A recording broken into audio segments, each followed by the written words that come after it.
the deity, as the scripture, as the Nijavatara, incarnation in the human body, our Guru.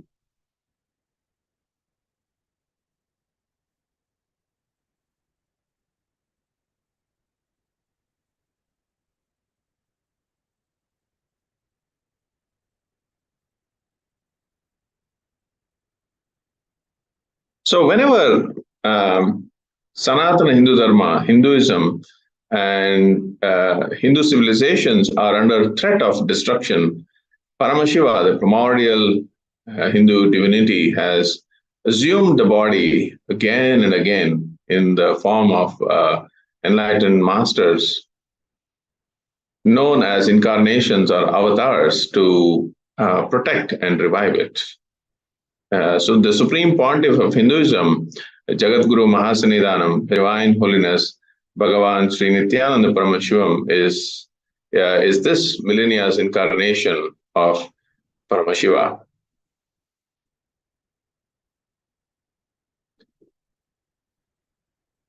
The Hindu Guru Parampara lineage of gurus, in which in Hinduism, which includes all Hindu gurus, Jagat Gurus, the Guru of the Sampradaya or the sect of Hinduism, Jagat Guru Mahasannidhanams, Acharya Mahamandaleshwars, etc., from two Hindu ecclesiastical structures. One is the Akhada monastic order, Akhada Parishad, and the next one is the ancient Hindu monastic orders organized as Mats, Adinams, and Sarvagnapitas.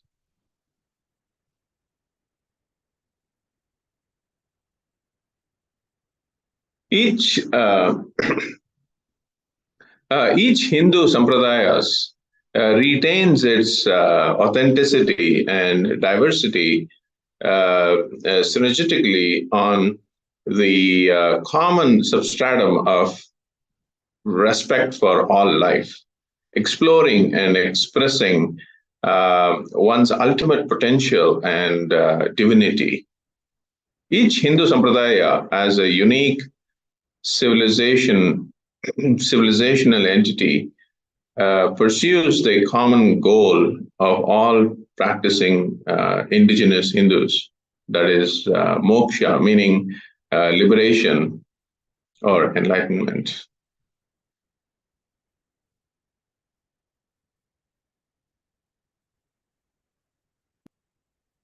Such international customary laws have existed, in Hinduism amongst Hindu kingdoms since the time of Vaivashvata Manu, 11,200 BCE.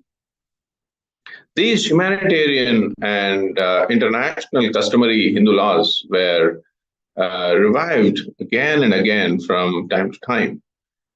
One of the recent ones was in 321 BC, after Alexander of Greece had died soon after invading the Indian subcontinent and on his way back to Greece. Acharya Vishnugupta, as Rajaguru, guided the king, his disciple Chandragupta, who was originally at the age of 10 before he was trained by Chanakya and reversed the political invasions of Alexander.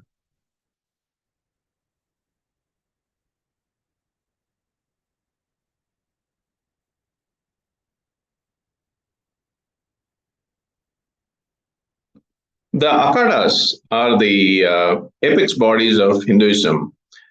These bodies constitute a loosely knit federal structure that has existed for thousands of years and was revived by Adi Shankara to give stability to Hinduism.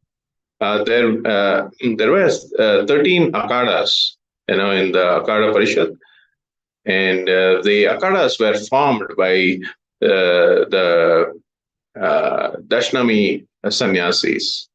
In the modern day, if you see, the role of akhadas is to provide religious, spiritual, and humanitarian services, and mainly to organize the largest congregation in the world, the Kumbh Mela, as we've all seen, many of us have experienced. So, just as how in the modern day the role of sovereign military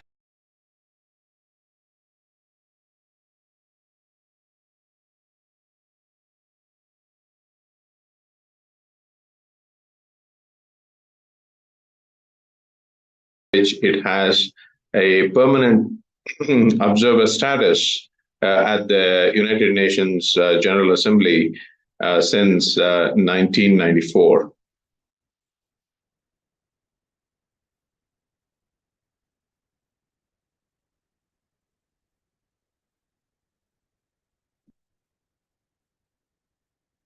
This one, Acharya Mahamandaleshwars are the greatest teachers, senior most religious kings of the spiritual sovereign order of Akhadas.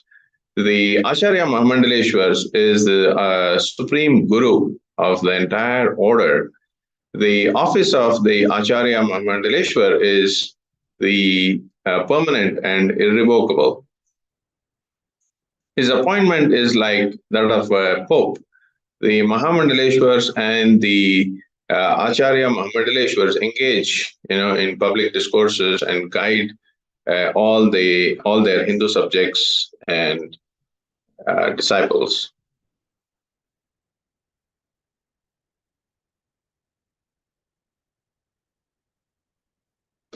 So on 12th February 2013, the SPH Bhagavan Sri Nithyananda Paramashivam was appointed as a successor Acharya Mahamandaleshwar of Mahanirvani Akada.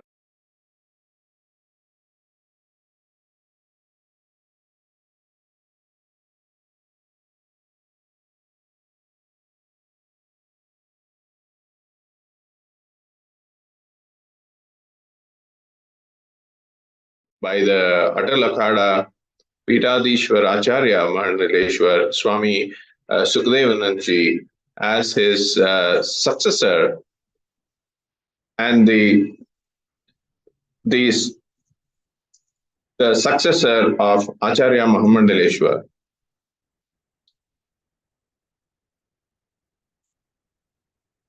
Thereafter, on 11th, 12th, 13th, on January 2015, head of more than 1,000 Hindu samsthanas, ruling seats, kingdoms, sampradayas, and temples congregated in the Kailasa Parama Paragata Adipita, Sarvagnapita, Dhyanapita, Mutt, Bengaluru, South India, from all over the world to perform a grand fire ritual, the Atirutra Mahayaga, and to declare his divine holiness as Bhagavan, an incarnation of Paramashiva.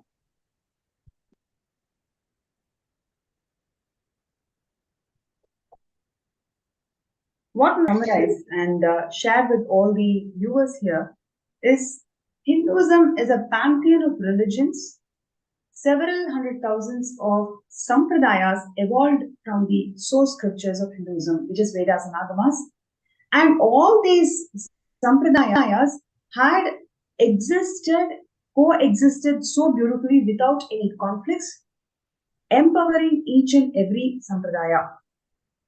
Now, you may wonder, how was it even possible for coexistence of 100,000 sampradayas? Because all of it is governed by the source scriptures of Hinduism, which is Vedas and Agamas.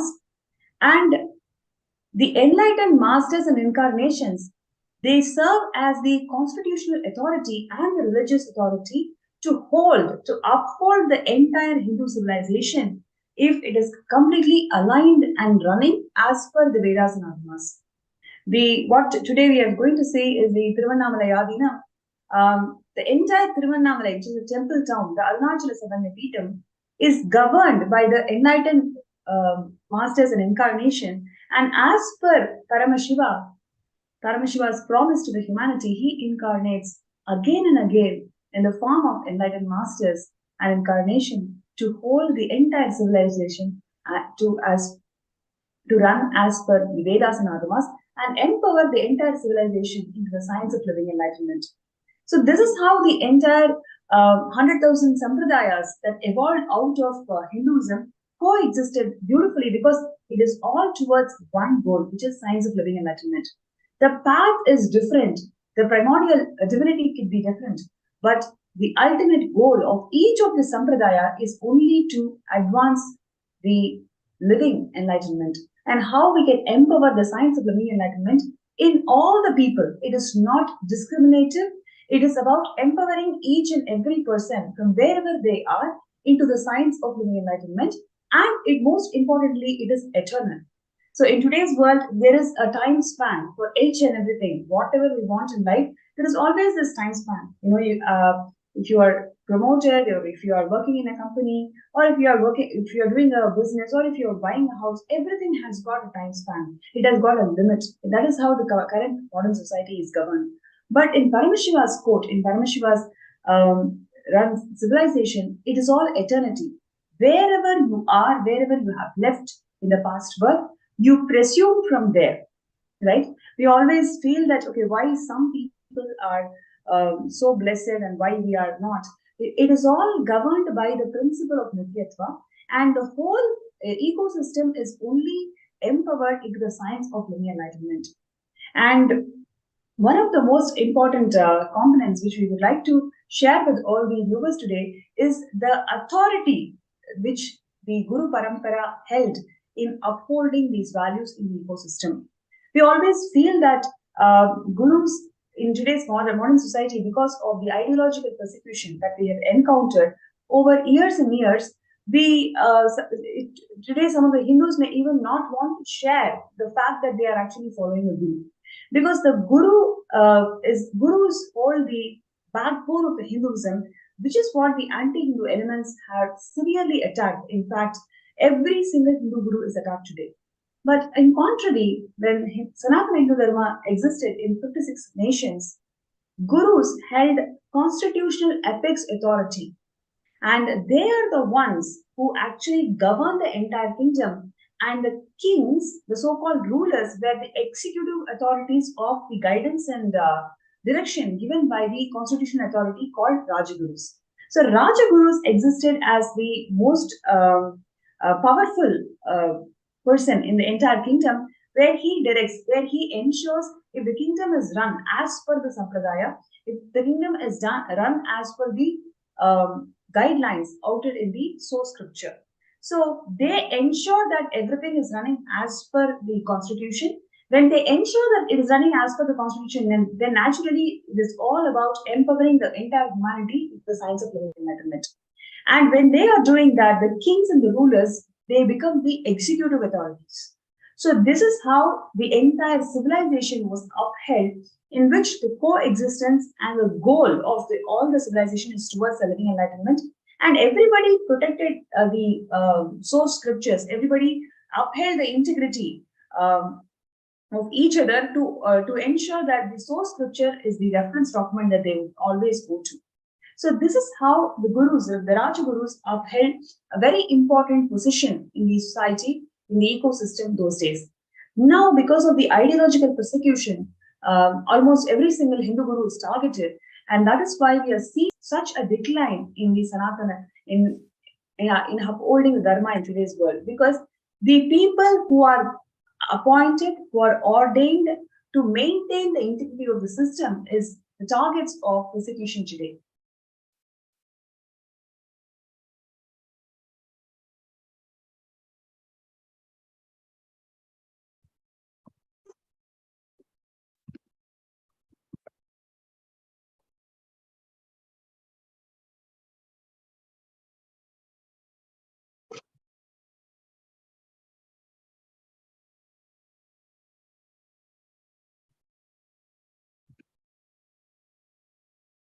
And today, Swamiji is the Guru Mahasannidhanam of 21 Hindu kingdoms.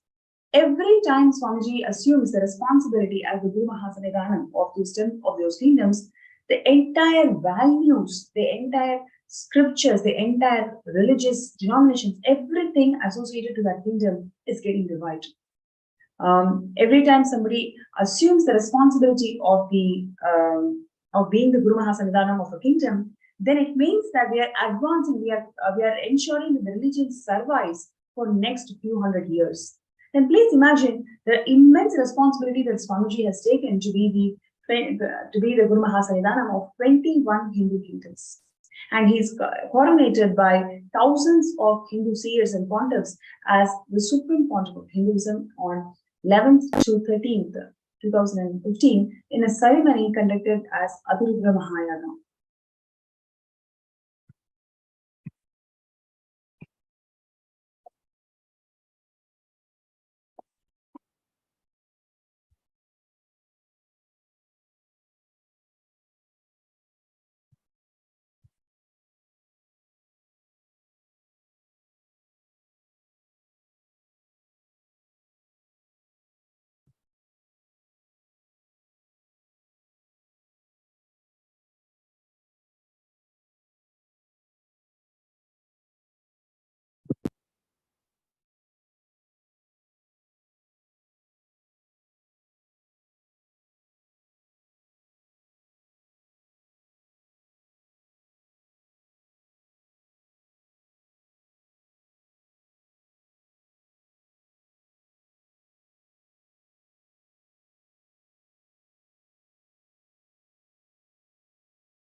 And now comes the important question on, do Hindu temples have religious sovereignty?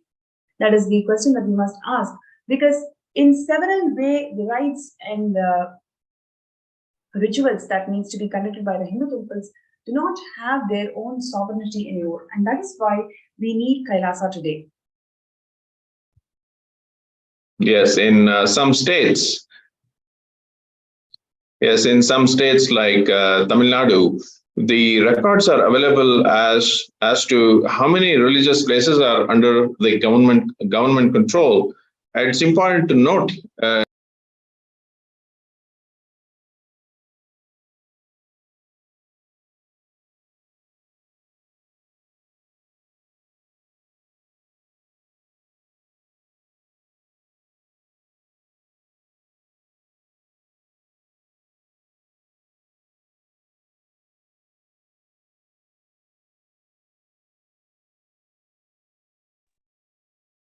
Yes, sorry for the audio glitch. Yes, so in some states like Tamil Nadu, the records are available as how many religious places are under government control in that 2005-2006 budget report. As many as 409 Hindu and Jain religious institutions are under its management.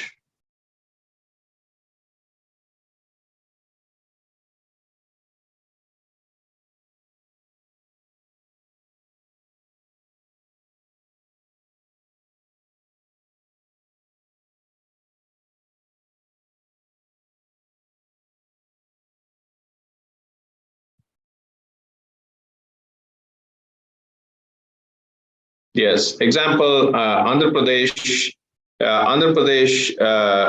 Endowment Department has 33,000 religious and charitable establishments under its management. There are similarly a large number of temples under the government management, in several states.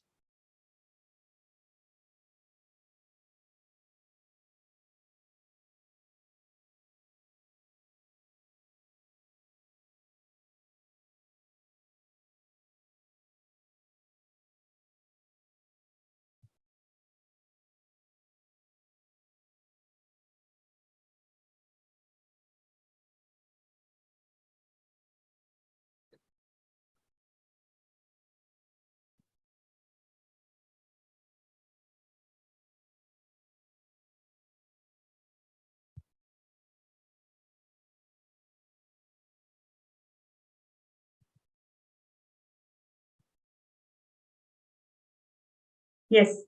Sorry, I'm completing for the technical glitch. We received the feedback that the audio was not clear when the slides were projected. So we'd like to complete with all the participants. And I'm going to take a few minutes of your time to brief everything that we have been speaking so far. So one of the things that I would like to share with all the participants and viewers today is the grand narrative of Hinduism. Hinduism is a pantheon of religions. The source scriptures, Vedas and Agamas, gave birth to not 4 or 5 religions. In fact, it gave birth to 100,000 sampradayas. And each of these sampradayas has their own sect, own divinity, own methodology to worship, and own culture as well. So, in fact, we can even say that Sanatana Hindu Dharma gave birth to 100,000 sampradayas. So, it is not just one religion, it is actually a pantheon of religion. And all of these sampradayas, to our surprise today in the modern world, they all existed in synergy. This coexistence of 100,000 sampradayas makes the Hinduism grand, whatever we consider it today. And now we're going to see how it is even possible. How is that 100,000 sampradayas existed so beautifully in synergy? Because the context of each of these sampradayas, the context of each of the kingdoms that are governed by the sampradayas, is all about upholding the core value that everybody is Paramashivam. And the whole system was organized only for one goal, which is living enlightenment. So whatever they were doing, it is all towards grooming each other, empowering each other towards the science of living enlightenment. And this entire setup, the entire ecclesiastical setup, was upheld by the Rajagurus. Now, who is Rajaguru? Rajaguru is the Guru Mahasannidanam, or the religious apex body and constitutional apex body of every single Hindu kingdom. So there existed about 56 Hindu kingdoms, and each of these Hindu kingdoms had a constitutional apex authority and a religious apex authority. Both are same, both are one and the same, and that is nothing but the Rajaguru or Guru Mahasannidanam.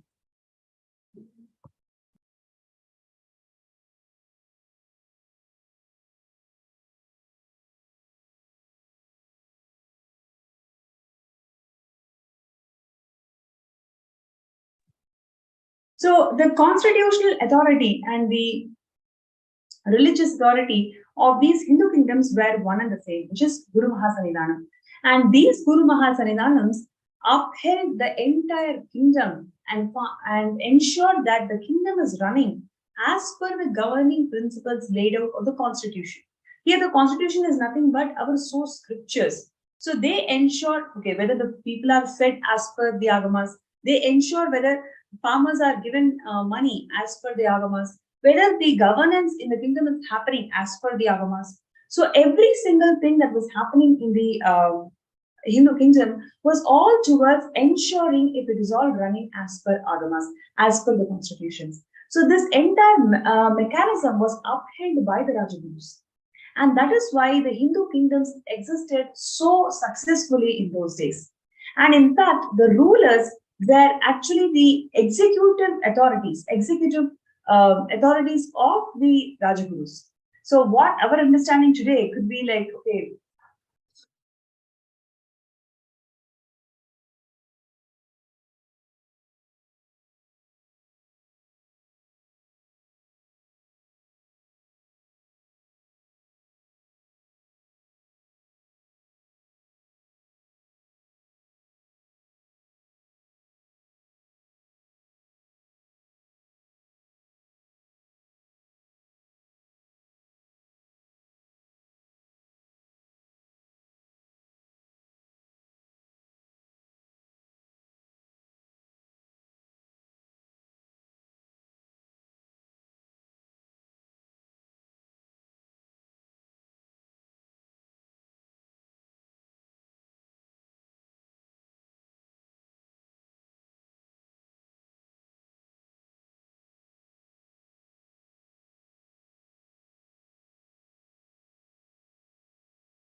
yes, and what and these Hindu kingdoms were upheld by the Rajagurus or the Guru Mahasannidanam to ensure that the religious sovereignty is maintained in the kingdom and the entire kingdom principles laid out in Agamas, or as per the principles that these Sampradayas want to run by.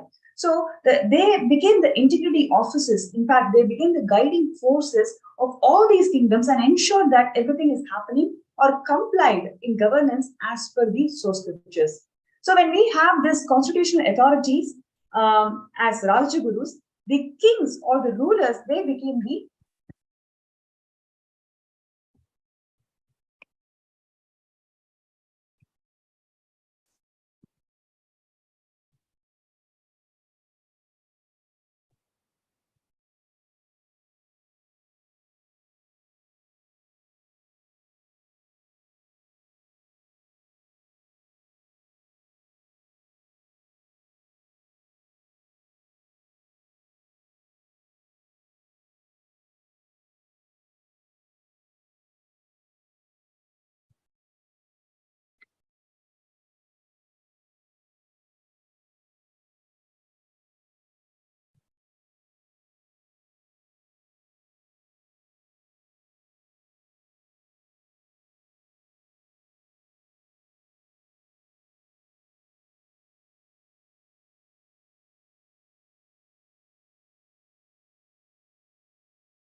Yes, and today all of us are going to be receiving the darshan of the Supreme Pontiff of Hinduism, Bhagavan Nithyananda Paramashivam, in the temple town of Tiruvannamalai, in the Arunachala Sarvanyapita. And to keep the promise that is given to humanity, Arunachala incarnates again and again in the form of enlightened masters and incarnation. And Swamiji is the 1008th incarnation of Paramashiva. And he's grazing this entire ecosystem. He's reviving this entire ecosystem to its original glory. And today in our Adinam Kailasa Tiruvannamalai, Annadan is happening. When I say Annadan, it is not a normal, regular food services. It is actually the way through which the living enlightenment can be imparted through food. Every single aspect that Hinduism and the Hindu ecosystems upheld, whether it is free food, whether it is Goshala, whether it is free education, whatever services that the Hindu ecosystems upheld in those times when the kingdoms were there, everything is towards the living enlightenment. So these humanitarian services were used as a tool to impart knowledge, to impart the science of living enlightenment to masses. So this is how the entire community, the entire kingdom was all focused towards the upliftment. And here the upliftment is making sure the people are living the science of living enlightenment. And this entire mission, the ecclesiastical structure of these Hindu kingdoms was maintained by Rajagurus. And these Rajagurus, or the Guru Mahasanidhanams, they ensure that the kingdom is running as per the Vedas and Agamas, and as per the Sampradayas that the Hindu kingdom are meant to run by. And the kings became the executive powers, whereas the Rajagurus or the Guru Mahasanidhanams, they were the actual constitutional heads. So when they were the constitutional heads and kings became the ruler, they ensured that the integrity is maintained in the entire ecosystem.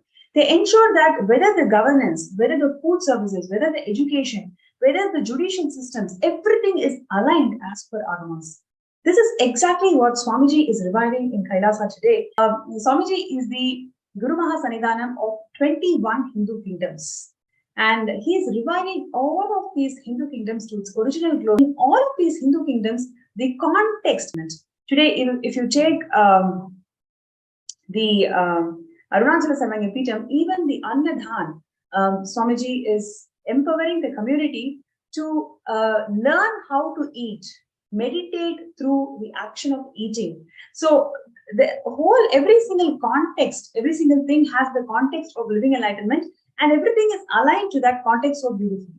So, so that is happening because the kingdom is governed by the religious authority, which is the Guru Mahasanidhanam, and this is exactly what we will be having in Kailasa. Kailasa is the first nation for all the Hindus out there, where we will experience complete sovereignty, whether it is religious legitimacy or the educational legitimacy or the economic legitimacy, every single thing that we want to experience as the fruits of Hinduism, Swamiji is offering through Kailasa. There has been a great overwhelming response when the United States of Kailasa and United States of America entered into the bilateral agreement a few days before. Every single section of the Hindu diaspora is celebrating this move because we have been persecuted for more than 2,000 years. And in fact, we are at the receiving end of double-blind genocide, which meaning we don't even know that we are persecuted because the persecution is rooted in ideological level. So, given these progress in the diplomatic relations that United States of Kailasa is having, almost every single day we can see some proclamation or some cooperation agreement, some bilateral treaty. Almost every day, Kailasa is expanding its roots in all the countries around the world. And so the Supreme Pontiff of Hinduism, Swamiji, is reviving the Hinduism, reviving the Sanatana Hindu Dharma to its original glory. All we need to do is being part of this ecosystem. That is the best thing that we can ever do. So we invite each and every participant out there to be part of Kailasa, to be part of the Sarvanyapita Yajaman and Karta. So these opportunities are given to all of us to make sure that we are part of the history. When you become part of Sarvanyapita Yajaman and Karta, we are actually becoming part of the entire history. So we will be projecting the sign-up links for all of you. So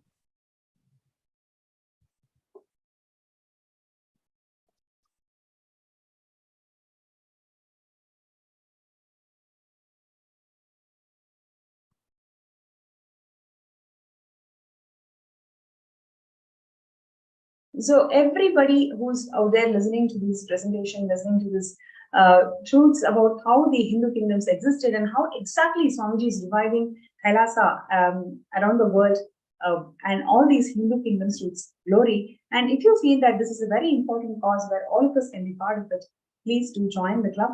And all you need to do is register yourself in sksjp.org and register yourself as a Sarvanyapita Yajaman. And when you start your journey as a Sarvanyapita Yajaman, let's say you're going to contribute about $21,000 towards this cause, then you will also be able to attend the Paramashivam Season 2 program that is starting from Shivaratri. So I request all the viewers and participants out there to take a few minutes and sign up for Paramashivam or the Sarvanyapita Yajaman. And we will get in touch with you wherever you are in this journey. We are always here to support you, to empower you, and ensure that you are all part of Kailasa. So please go ahead and register yourselves.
Yes, Nithyanandam.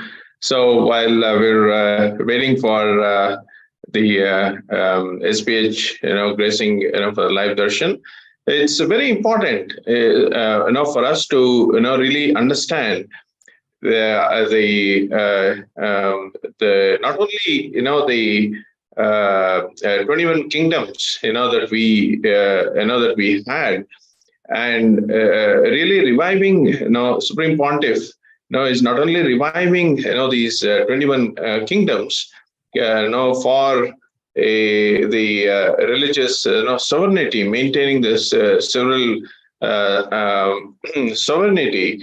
It is important, not only to revive, these 21 kingdoms, but how with Swamiji is also has created more Kailasas around the world. If you see in the United States, Canada, all over the world, and if you see, there are so many Kailasas contributing, to the humanity. So it's important, that how each ecosystem is continuously, contributing to the community, to the people. It is about, the conscious lifestyle, enlightened lifestyle around, the enlightened ecosystems of, Kailasas around the world. It is really important, for us to understand each of, who are listening, to this, why this revival is so very important. With all the, natural calamities, and the air we breathe, and the contamination, and so many different things that is happening around the world. Now than ever, the humanity needs, the greener way of, lifestyle, and this enlightened ecosystem, and the enlightened, infrastructures to really save the planet Earth. And that is really what, Kailasa is, Swamiji's grand vision and mission is to, not only reviving, these ancient ecosystems that contributed to the civilization for eons, but to also address, the world today through the Kailasas, through Mahakailasa, through different Kailasas around the world. So we are able to, really, through our humanitarian, global humanitarian initiatives, we are able to contribute to the humanity in a very big way to bring changes, to the planet Earth. So all of you who are, really passionate, about, Swamiji's vision and mission, and now is the time for all of you to take that, decision to why you have a very strong reason, to jump now and, support, this vision and mission, to be a part and become founding fathers of, Kailasa, founding mothers of, Kailasa, and really, it is an investment, that each one of us are doing generations, and Hinduism needs to be, revived. And as you see, Swamiji, is the last lamp, and it is so very important, for each one of us, to revive this, great tradition, which has contributed, to humanity and continues to contribute. And we can all join hands, to be a part of our Kailasa, the grand vision and mission. And today, all of you can sign up, or if you've already signed up, you can start your Sarvagnapita manifester by attending Paramashivam program for, and you can be part of this on the planet Earth right now.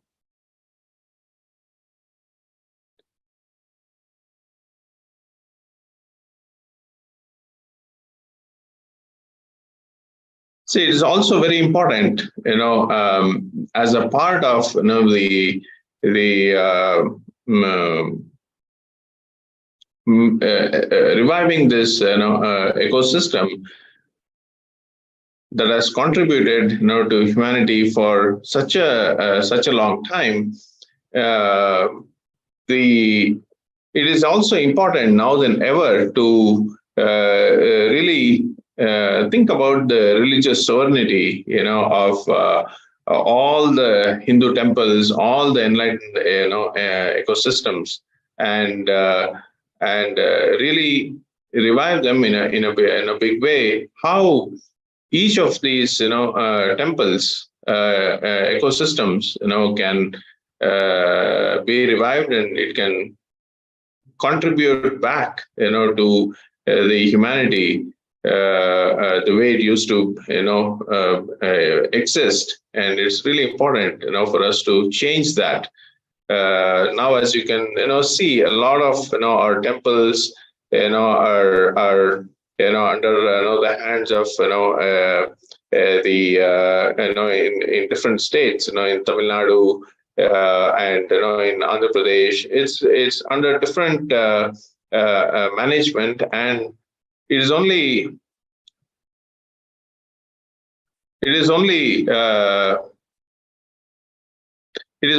important, for us to bring the change, now than ever. So we will be actually playing a video now. Why Sri Kailasa, the only Hindu nation needed for humanity?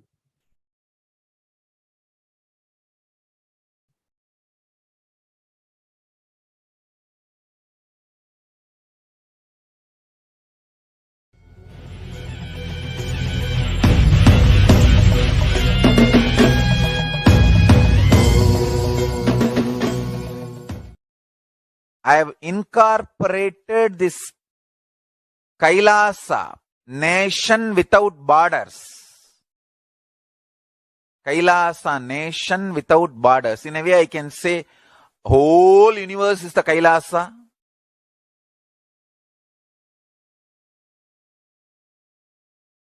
Kailasa without borders.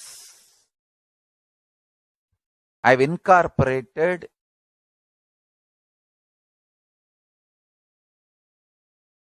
multiple countries.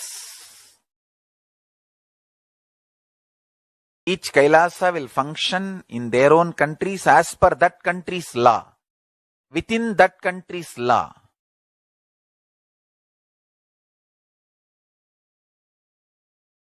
Understand?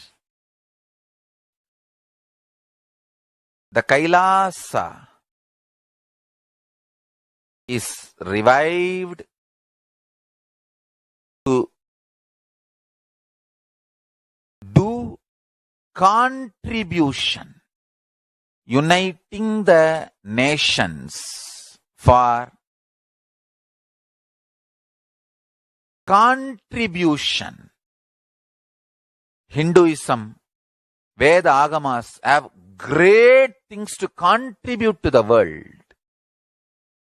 Like the great power manifestation science, the ancient culture and arts, the ancient lifestyle truths, the ancient medical practices and medicinal knowledge, the ancient indigenous cultural heritage and jewelry, perfume, dance, music, In every level, Hinduism has so much to contribute. Veda, Agamic traditions have so much to contribute. To share all this with the world. To contribute to the world.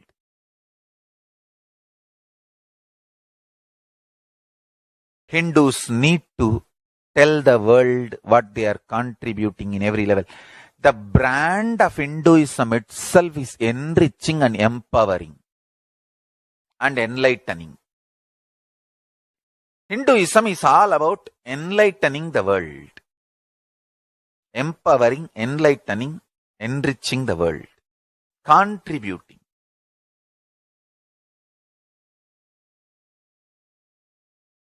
That is our spiritual life. That is our spiritual strength. That is our spiritual core principle. O humanity, I request you with folded hands, some one corner of the world, if you just give me few hundred acres, I will keep this whole science alive. Leave it for the whole humanity freely.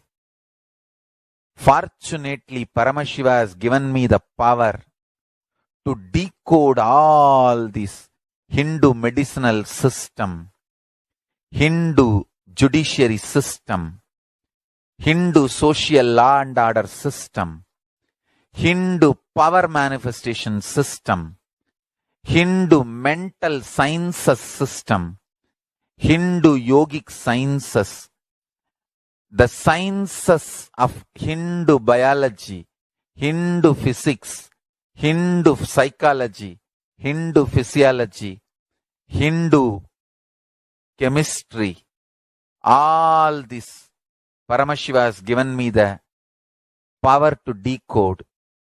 Whatever the remaining scriptures are available with the humanity, Paramashiva has blessed me, and I have collected, not only I have collected and organized, I can decode. This whole science can be kept alive. In any one corner of the world, just few hundred acres are given for me to live peacefully and exist peacefully. I can store this whole thing alive and contribute it to humanity. Humanity can become better and better and better.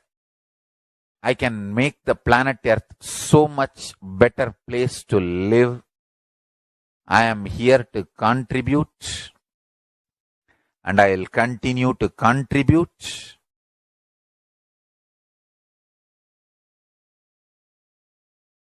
As long as I am allowed to live, I will contribute.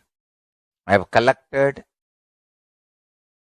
all the remaining available scriptures, maybe 2 crore books.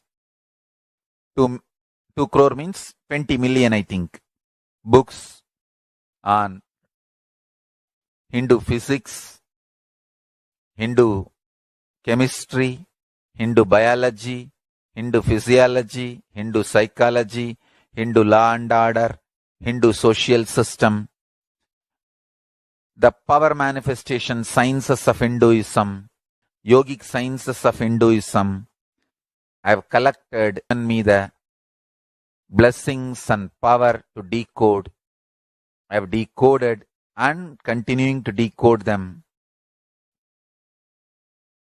If the humanity, somebody is kind enough to give me few hundred acres in one corner of the world and let me live peacefully, I can keep all these scriptures there and go on sharing with the world, revealing these whole sciences to the world, and go on contributing. I don't need anything other than 1 cup of curd rice every day. That's all.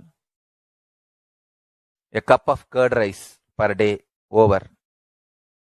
I can go on be giving this to the world. I can add to the world. I can make the world better place to live.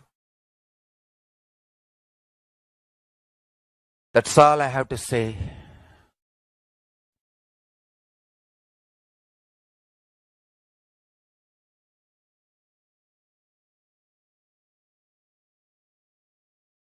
Thousands of medicines are described detail in ancient Siddha and Ayurvedic scriptures.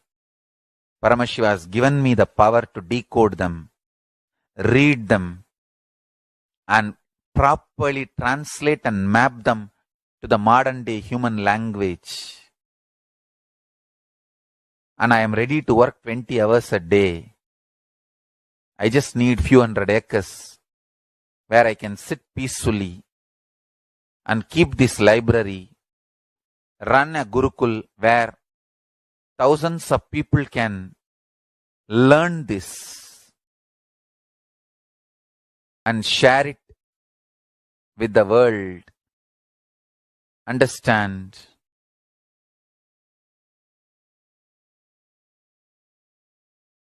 I am only interested in contributing.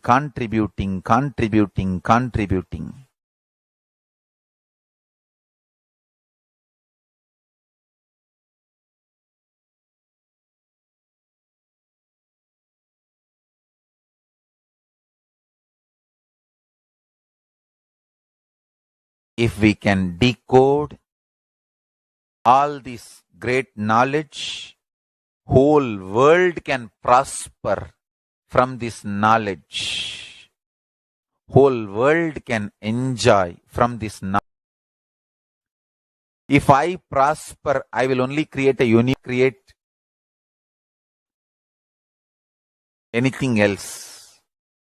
If the Hindus prosper, they will only create education institutions. Because Hinduism is all about giving, contributing. If I prosper, I'll create university, that's all. Kailasa is all about university to decode the ancient sciences and share with the world. Understand?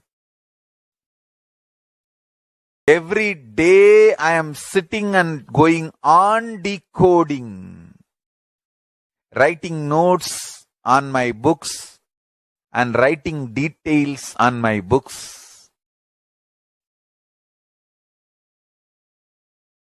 Whether it is making human beings manifest powers, and I have also now started downloading and decoding the science of making animals manifest powers. Whether making people manifest powers or healing,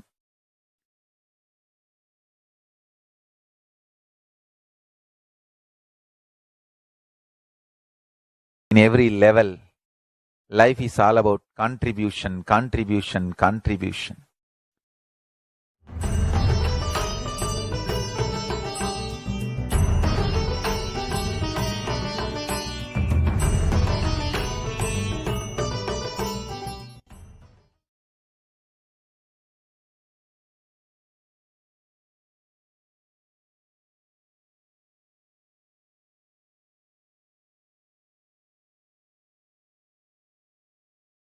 And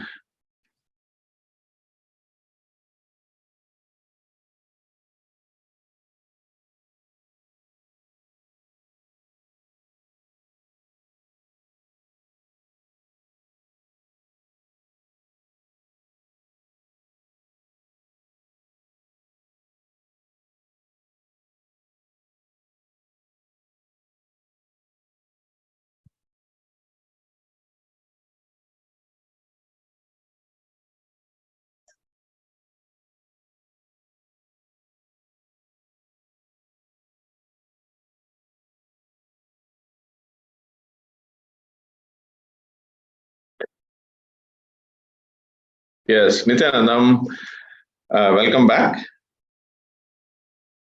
Yes. See, contributing to humanity at this point is so very important. Um, as you see, in all the aspects, of the different areas of our lifestyle. If you see farming, if you see organic, farming, if you see education, if you see the lifestyle, the things that we are eating, the air that we are breathing, everything, is kind of overdrawn. Means nothing really, good can come out of the current system, because we have forgotten all the best things that the enlightened ecosystem contributed, and now we are only going south, in terms of doing anything good that can happen to the planet Earth and humanity. So turnaround is required now than ever. We need a turnaround in every aspect. And what Swamiji is doing, what Mahakailasa is doing, this grand vision and mission of Swamiji is all about turnaround and reviving the best things the Hinduism had in every aspect of education, agriculture, temple, and arts, everything. Now the this whole system, needs a complete shift, in terms of yes, a contributing cycle, needs to happen now.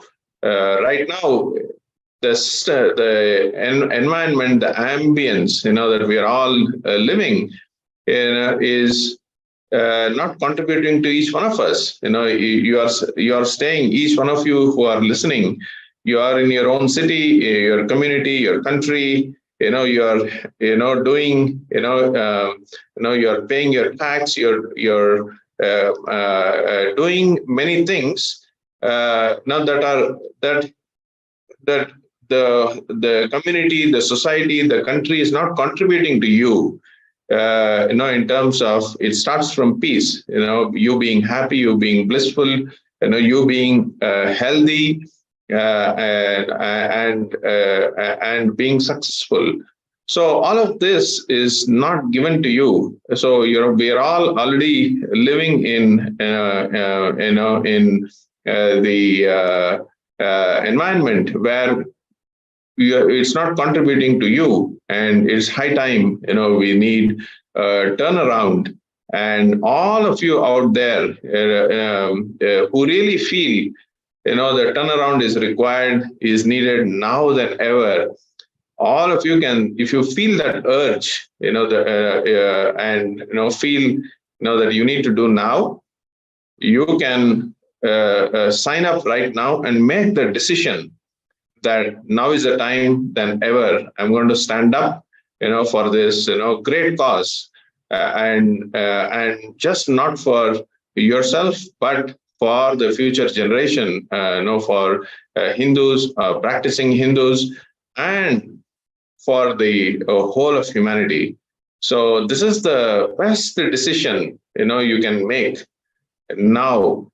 When you're listening to this, if it resonates with you, sign up for this, and you make that clarion call for you to become founding fathers of Kailasa, founding mothers of Kailasa, and really start your journey for Sarvagna Pita Manifester, and start decide to attend the Paramashivam season 2 program, and start your journey. Yes, Mahapranapriya.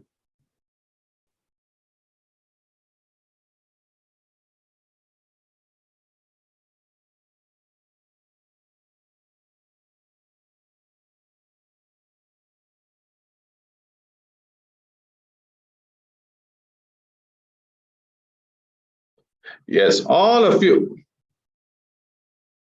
See, all of you, all of you,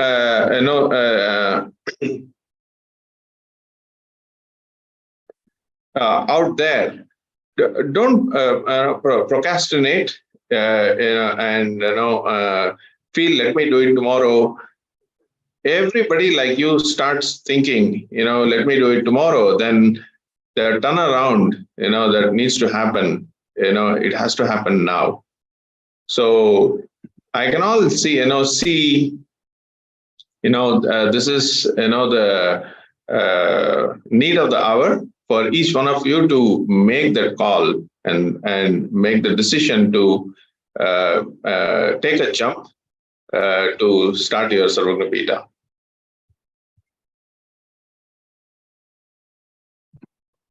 Yes, and what is really required today is all of us coming together to this moment when Hindu nation is happening to its glory, when the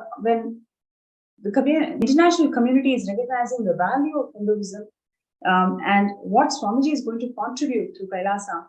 It is our responsibility to come forward and take up this mission of being part of founding fathers of Kailasa.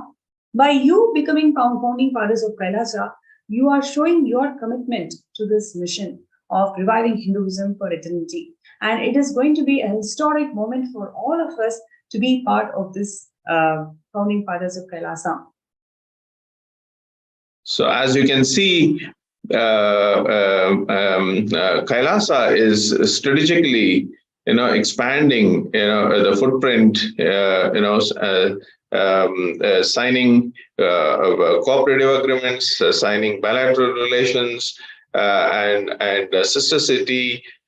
However way, we can expand in that, geographical, area, so we can target, our humanitarian services, in that, particular region. And it is so very important, that each one of you, who are, sitting there listening to this is so very important, that Kailasa, is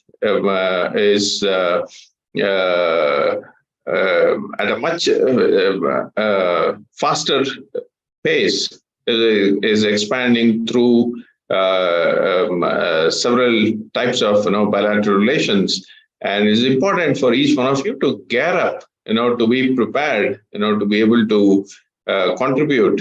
So the really humanitarian services, activities, what we want to do, in those particular regions can be done, and we can all really look forward, to really opening of Mahakailasa very soon.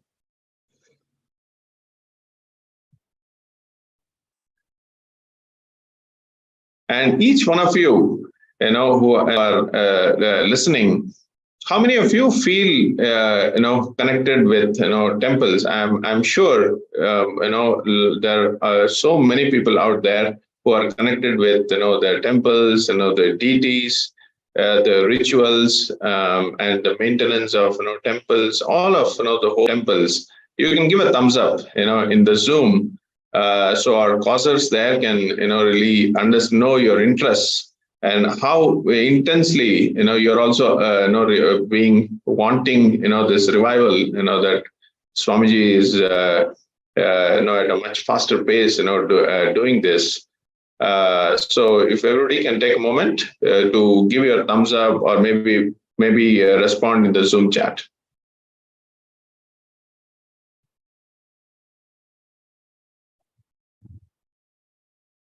Yes, let's take a few minutes. So also at the same time, each one of you can also share, in the Zoom chat, what aspect of the revival that resonates with you, whether it's temples, education, farming, lifestyle, enlightened ecosystem, so many things Swamiji is reviving.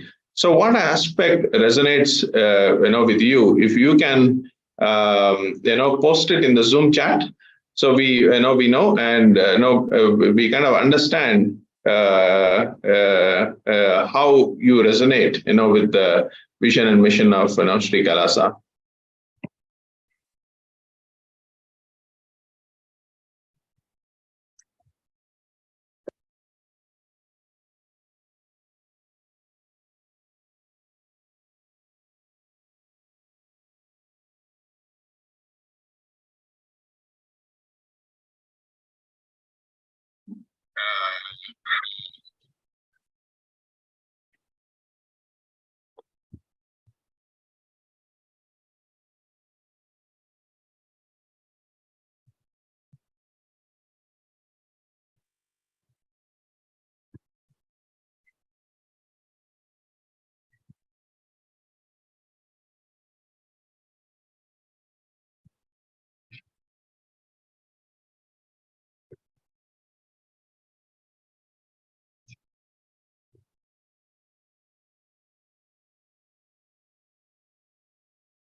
Yes.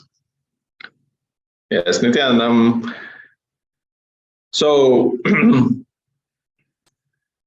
I'll be chanting, the Mahavakya, and just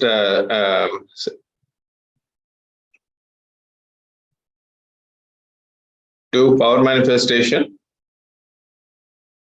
to the people in the Zoom.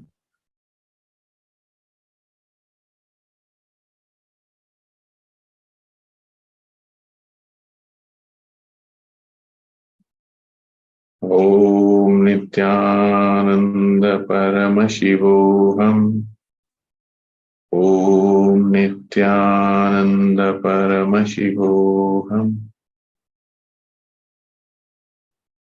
Om Nithyananda Paramashivam.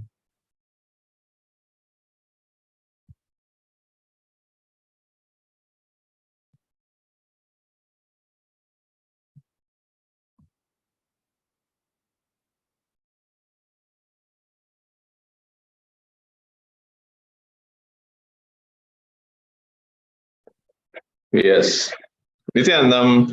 So when I'm looking at the group of people in the Zoom, one of the thought currents that I'm able to see is why me?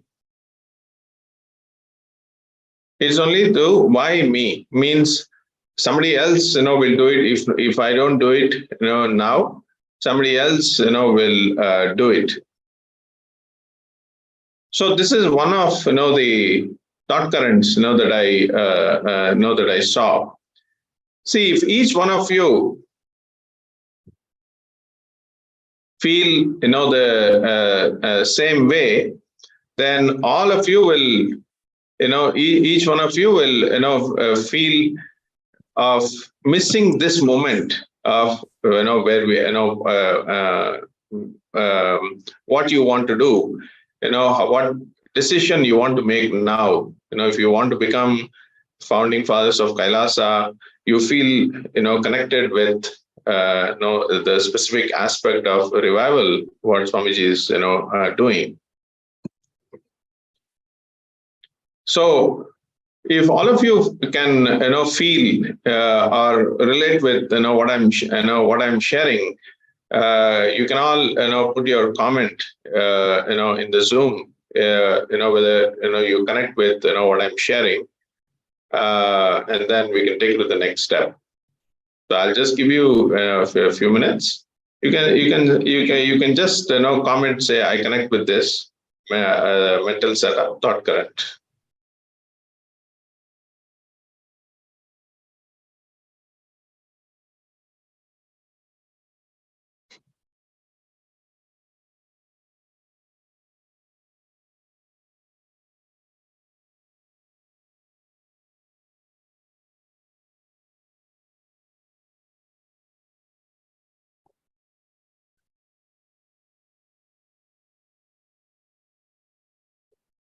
See, only each one of you make that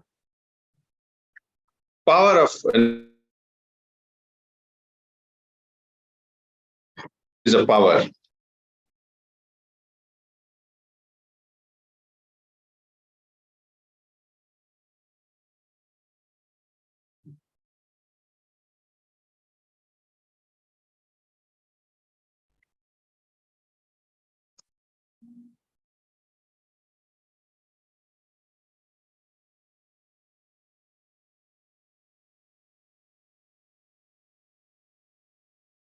So if we can all respond, to this mental setup that I shared, then we can take it to the next step.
Yes.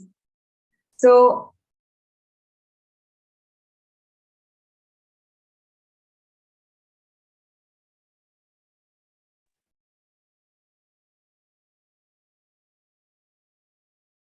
Nithyananda.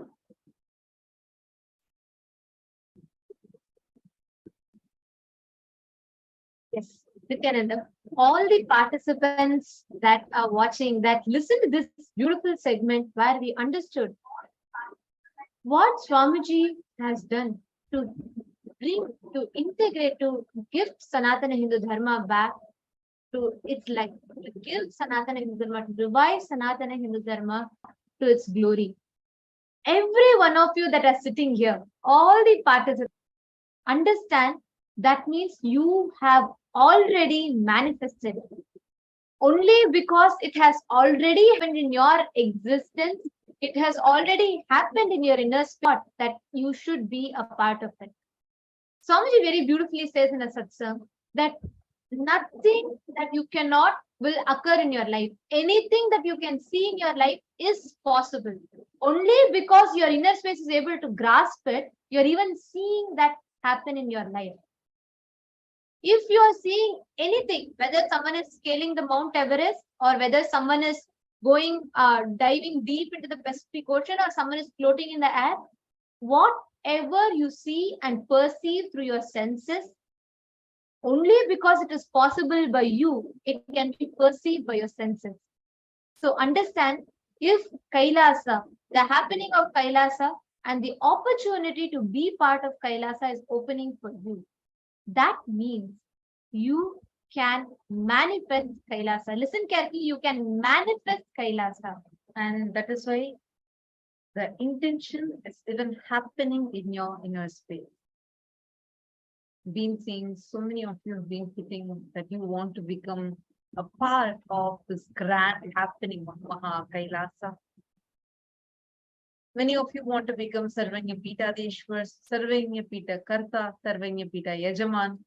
Now, here, any one of you that want to become a part of Sarvanyapita Karta or Sarvanyapita Yajaman, and you are ready to take the step or you are having some kind of obstacles, you can put it now in the chat and we will be able to help you.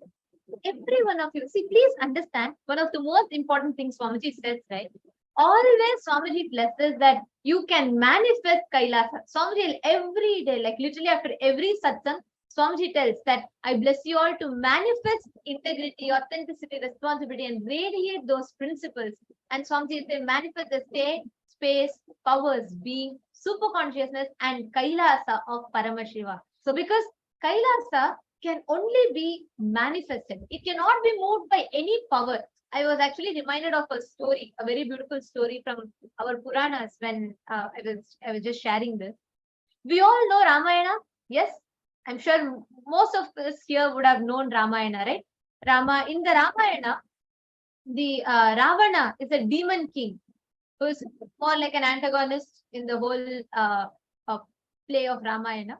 And in the happening of Ramayana, Ravana is a demon king. He is like and at the same time, he is also known for his devotion for Paramashiva. Ravana had all the wealth on planet Earth. In fact, when he was Lankadishwar, Lankadipati, he was the king of Sri Lanka, the kingdom of Lanka. And what happens is he has all the wealth under his control, all the powerful people under his control, all the wealth under his control. He had conquered so many kingdoms. Literally, he could just using his power, he could win over the entire planet Earth. He had all the power, wealth, everything under him. And in fact, you all should know, even Lanka that he ruled was Paramashiva's very own. Like Paramashiva builds Lanka and the kingdom of Lanka, and it was completely made of gold. So the entire Lanka Puri, Paramashiva builds it for Parashakti out of his love. And Ravana goes that Lanka as a gift, and Paramashiva says, okay, take it. So Ravana is like so powerful. He had all the wealth, everything. And so one day he decides to go and take Kailasa. He wants to experience Kailasa and he wants to take Kailasa with him. He wants to claim Paramashiva Shakti with him. Every one of us may have this intention to manifest Kailasa. Ravana had this to the extreme, but he had it with the arrogance. I have all the power with me, all the wealth with me. I even have devotion to Paramashiva. So why not? I am powerful enough to get Kailasa. Let me go and try it. He thinks because he has all the wealth with him, all the power under him, he can get Kailasa. So he decides, he starts his journey to Kailasa, and because he is so devoted to Paramashiva, he can move Kailasa, and he thinks he has all the wealth, power, everything to simply claim Kailasa. So he's thinking, hey, what? Just Kailasa, I can get it. What wealth I don't have? I have everything. Like at my base, I have people. So I can easily just get Kailasa. Let me go. Out of his pride and arrogance, he goes to Kailasa.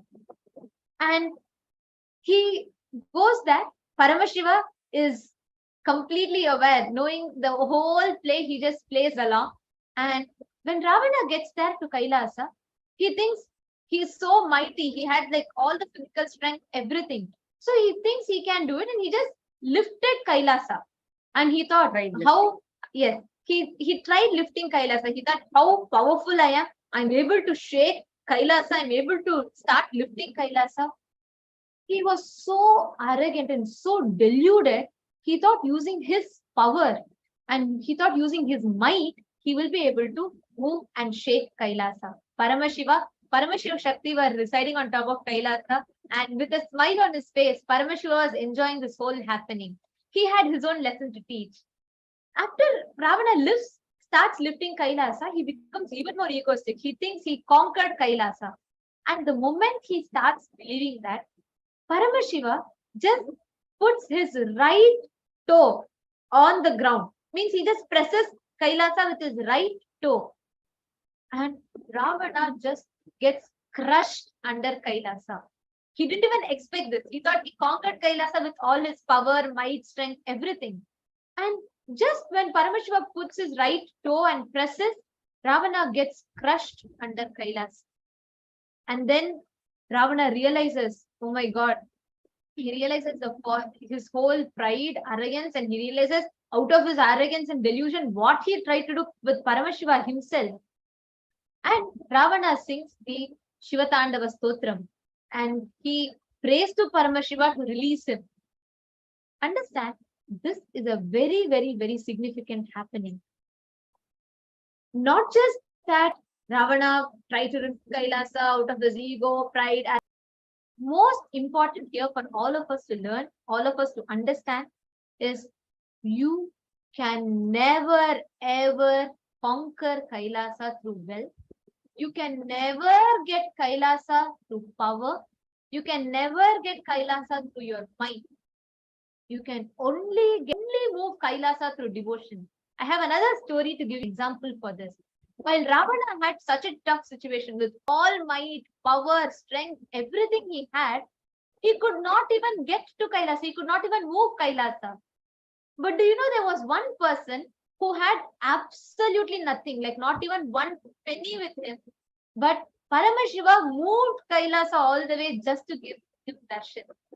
His name is Tirunavakarasar. And he was extremely old. He's a great Nayanmar, a great devotee of Paramashiva. And his whole intention was somehow he has to reach Kailasa. And his intention was so strong. But due to his age, his organ starts failing. He first tries to slowly walk, then his leg stops functioning. He tries to use his hands and try to use the whole body and crawl. His vision starts becoming blurry. One by one, each organ starts failing. But the devotion and the intention, the strong intention, somehow have the darshan of Paramashiva, manifest Kailasa, have his darshan and touch the feet of Paramashiva. With just holding on to that one intention. Many people see him crawling on the road and say, how in this age, with this kind of your body just failing, everything failing, and not just like not being there to support you, how do you think you can reach Paramashiva? Forget it. At least go this in this old age, at least you go rest in your home. He didn't care for anything anybody told. He just held to that devotion, that one intention that he wanted to have darshan of Paramashiva. And Paramashivam, got an extreme compassion, manifested Maha Kailasa, their Kailasa to him wherever he was, healed him and physically Kailasa. And here we all should understand one important thing.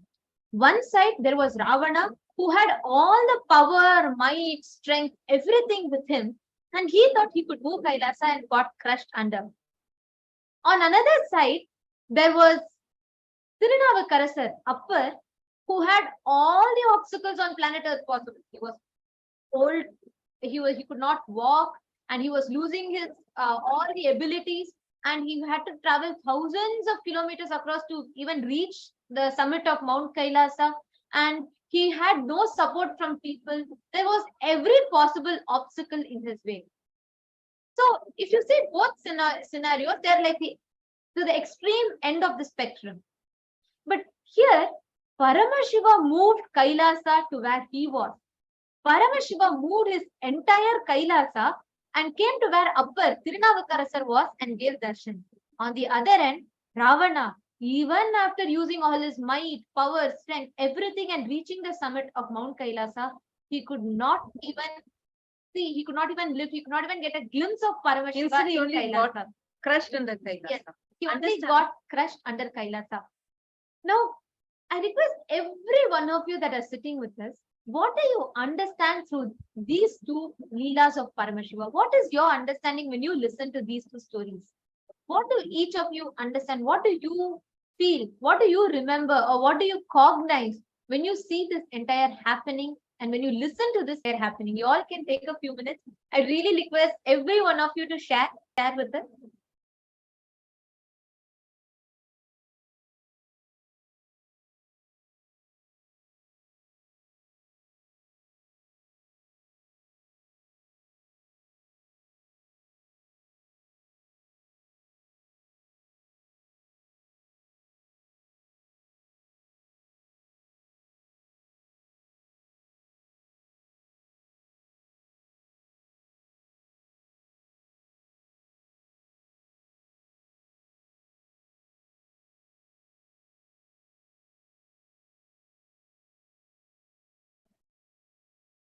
I request everyone to post. What did you understand? What are the cognitions that you're getting? Each of you can please post. I request every one of you here to post, because through these Leelas, Paramashiva has something very, very powerful to teach us, which he has even come down in his physical form to continue reminding us. So I request everyone that are watching us live right now, please share with us. What do you, each of you click? Yes, and Abha Sharma has shared. It's the intensity and will persistence, simple devotion. Okay. And Warren Robbins has put, Puranas like this is why I love Hinduism. Thank you for sharing Ravana Kailasa story. The power of Shiva is always surprising to me. Being initially Christian, these power stories are not just that. Absolutely, yeah, because that is why Swamiji very beautifully tells that Sanatana Hindu Dharma treats everyone as a product that is finished and kept in the shelf. You are seen as a seed, a possibility to manifest the divine.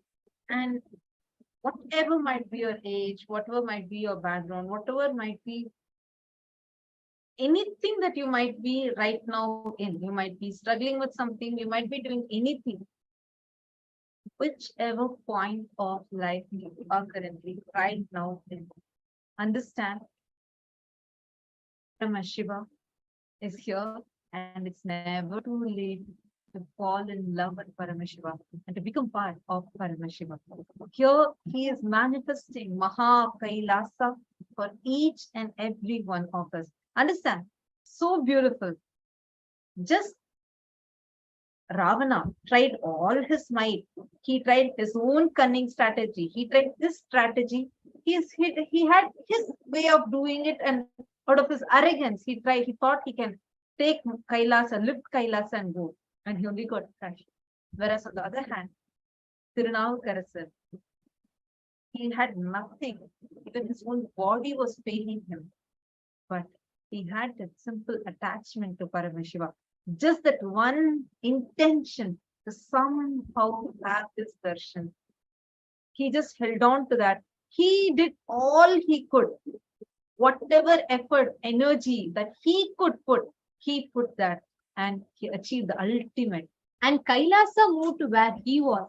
From all the way from North India, like the northern part, Kailasa moved to the southern part, and there's a temple where Paramashiva gave him like the entire darshan of Kailasa. So Ma Devika Rani Airapatam has shared what she understood from these two stories. So she's saying intention and devotion are very powerful cognitions. And even on the Zoom chat,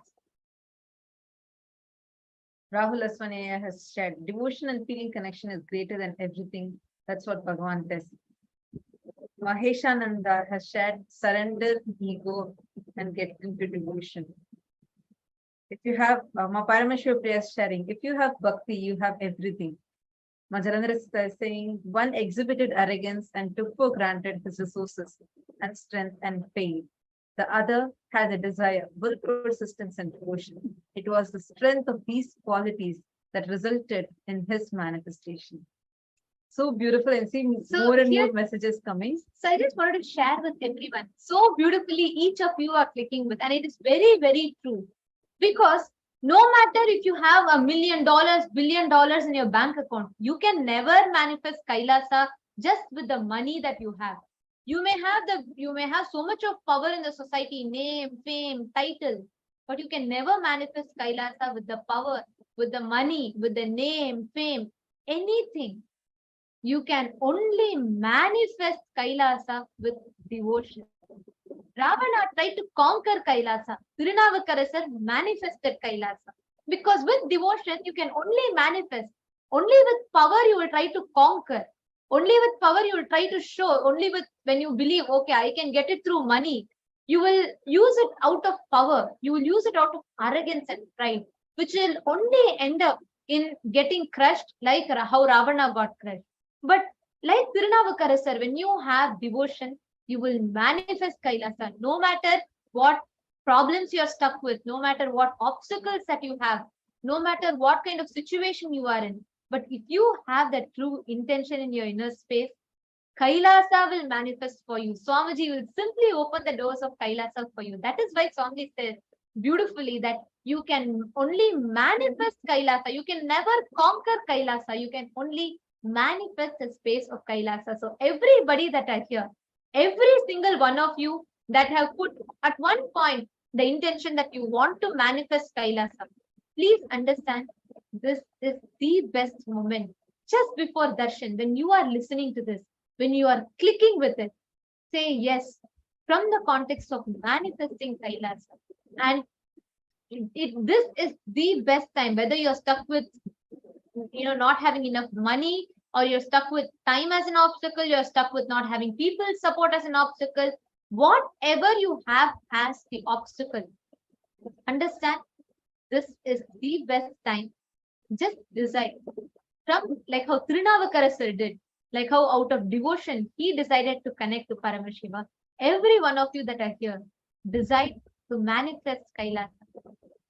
From every one of you that are here, okay, Juan Robles is saying he wants to manifest Kailasa. Yes, every one of you that are putting you want to manifest Kailasa. I request each and every one of you to go ahead and you all can put your yes as a yes in the form. You can sign up in the form. You can go to the link that is projected, sksjp.org/contribute. Put your intention there. Say, yes, I want to manifest. I want to take the step. Swamiji will move Kailasa to where you are. Swamiji will make Kailasa manifest with whatever your situation is. And understand, for Tirunavukarasar, his intensity was so much. He did not say, okay, I have the intention, I'll sit and wait. Paramashiva one day, he'll decide to give darshan and give darshan. I have the devotion, I know. He didn't sit like that. He did all his efforts. He even when his legs started failing, he didn't say, oh, my legs are not working. Paramashiva knows this, so he'll definitely manifest for me and give darshan. So I'll just leave it on him and wait. No, he put his effort. he did what he could. Paramashiva showered him much, much beyond any comprehension that he could have ever had. Understand? You take the step that you want, you can, with the current resources that you have, with what ability you have. Do your best. You take a step.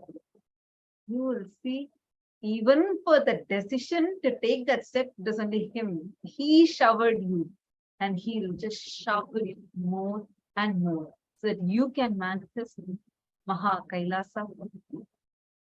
So every one of you that are here, how many of you want to manifest it now? Let alone today. Let's say, how many of you want to manifest it now? Please post in the chat. You are ready to take the jump now. You want to make it happen in this very moment. You all can put in the chat. You're ready to take that jump. You want to manifest it in this very moment.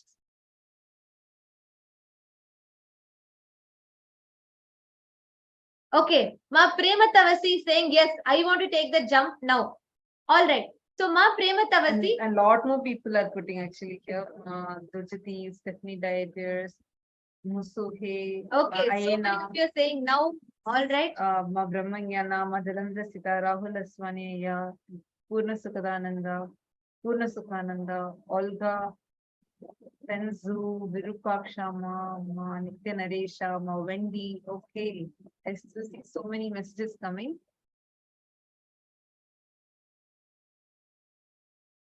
Great. Now,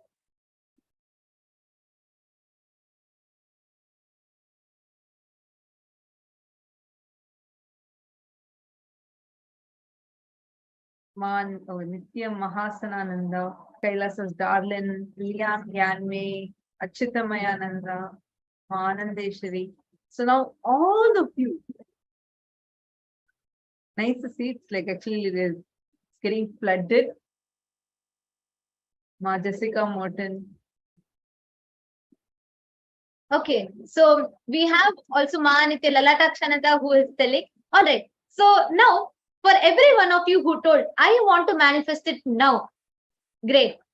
Okay, so now we have myself, Manitya Tattvapriyananda, and my Manityananda, this is Manitya Tattvapriyananda, and along with us, Srinitya Amritananda Ayya and Manitya Pranapriyananda are there, and all four of us now are going to help you manifest, support you in you manifesting your decision of manifesting Kailasa now, taking the step now. So, Ma Lalataksha, now Srinitya Amritananda Ayya will be scanning you and he will be helping you in seeing how exactly you can have the shift and breakthrough this very moment for you to manifest Kailasa now, in this moment. And we also have so many of you who have put Ma Nitya Venkateshananda is there.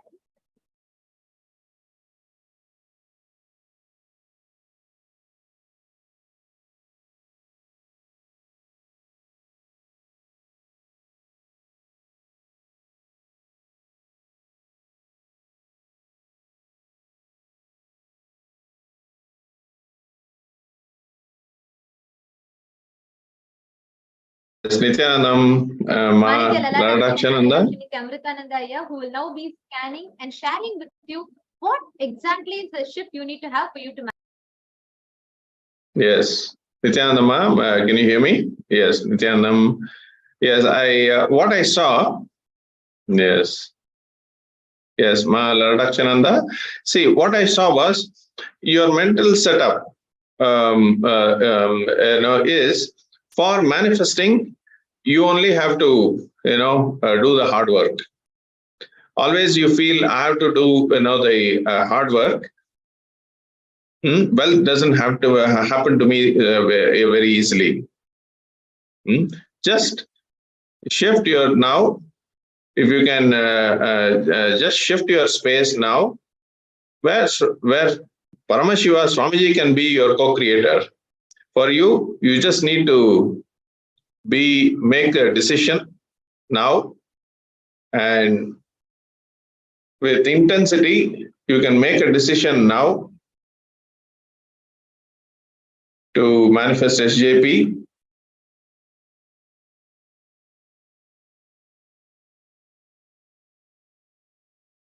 And I'm also with Ma Lalatakshananda. Are you able to hear me? Nithyananda, you can give me a thumbs up if you're able to hear me.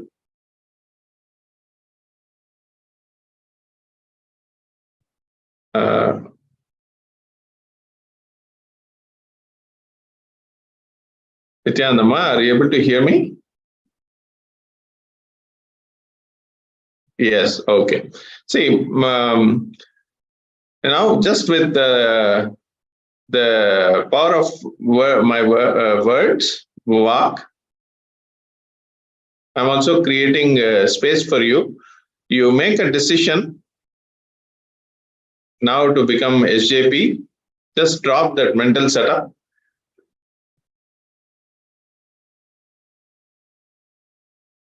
Om Nithyananda Paramashivoham. Om Nithyananda Paramashivoham.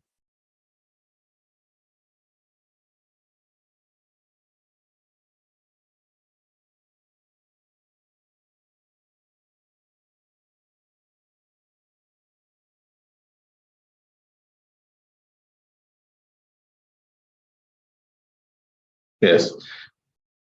Nithyananda, Maharadakshanda, you will manifest. You make the decision now, you will manifest what is needed for Paramashivam season 2 in the next 7 days. Blessings. Nithyananda.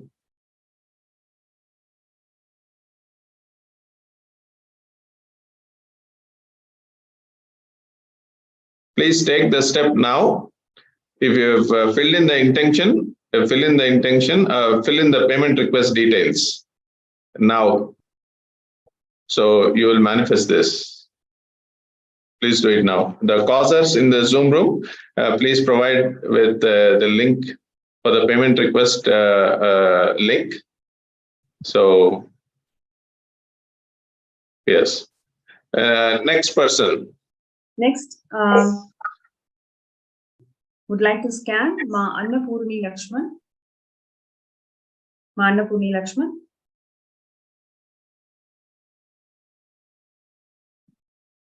Om Nithyananda Paramashivoham.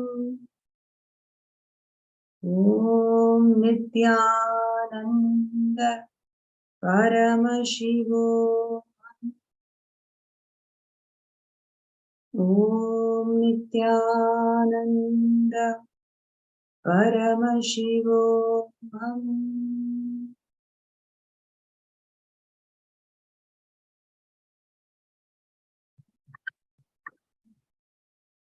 Yes, Manapurni Lakshman, the thought current that Swamiji showed as an obstacle towards your Sarvangapita manifestation is, I am not loved.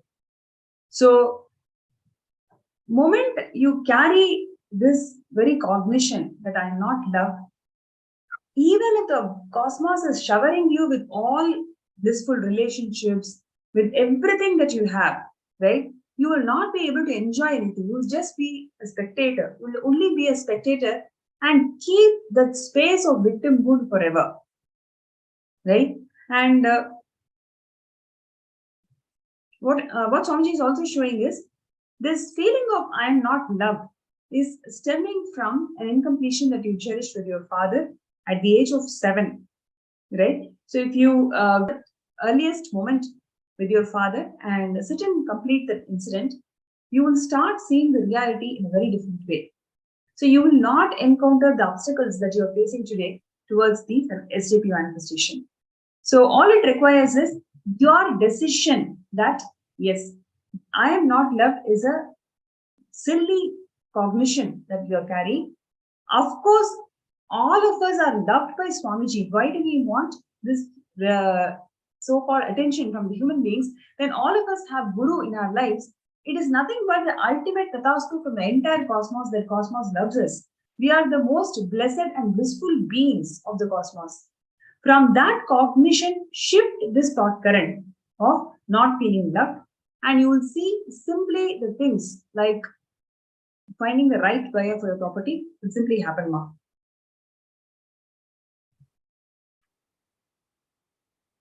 Manapuri Lakshman, were you able to understand, ma? Yeah. Yes.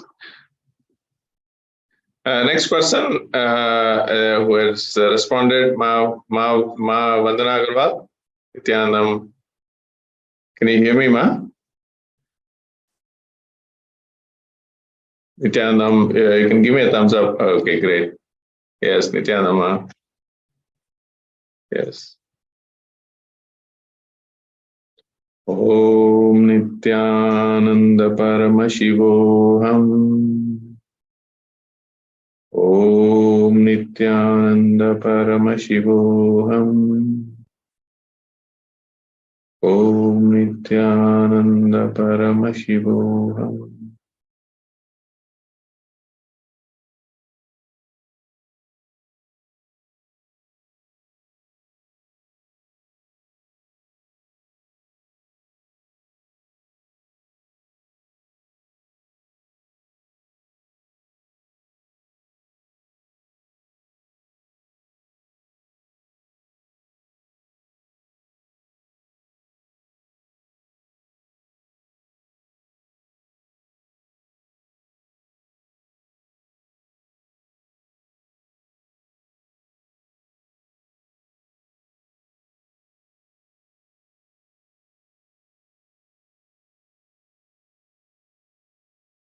Yes.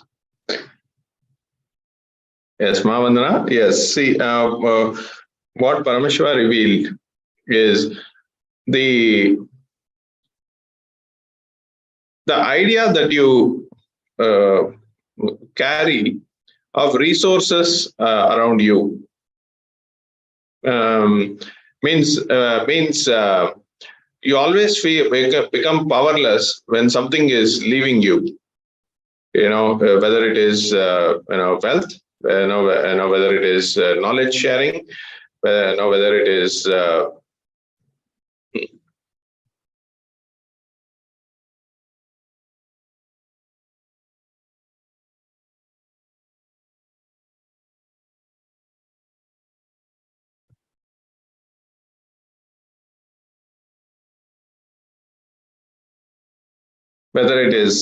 knowledge sharing or anything that you are sharing or contributing, you always feel something is leaving you. That powerless space that you are in. So yes, so it's important that you understand. So again, I wanted to share all the power manifestation. Here is what Swamiji is showing in our third eye, and it's it is being just revealed to you.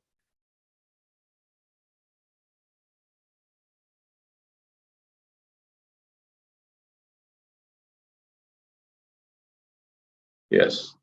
So, Mahavandana,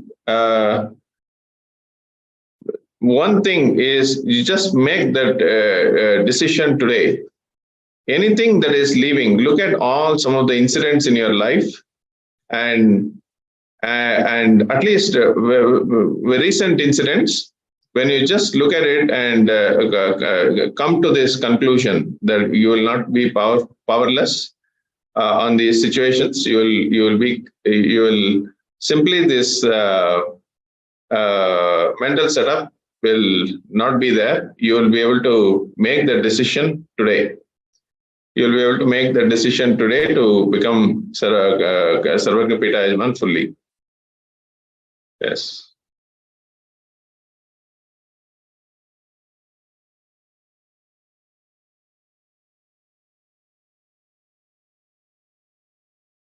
Yes. Yes. Also, I wanted to complete. See, all the power manifestation, what has been has been shown to me is Swamiji showing me, to my third eye, and I complete saying Paramashiva and Ma Vandana Garva, and as I said, if you can right away just sit with at least 2 incidents around this, you will simply be able to finish your SJP commitment today. Yes, Ma Vandana Agarwal. Yes. Yes, thank you, Ma. Yes, Ma. Yes. And now we also have Ma Zhen Xiu Yan from Chinese Word requesting a scan. So I'm going to scan you. Let us connect with Swamiji in our third eye. Om Nithyananda Paramashivam. Om Nithyananda Paramashivam. Om Nithyananda Paramashivam.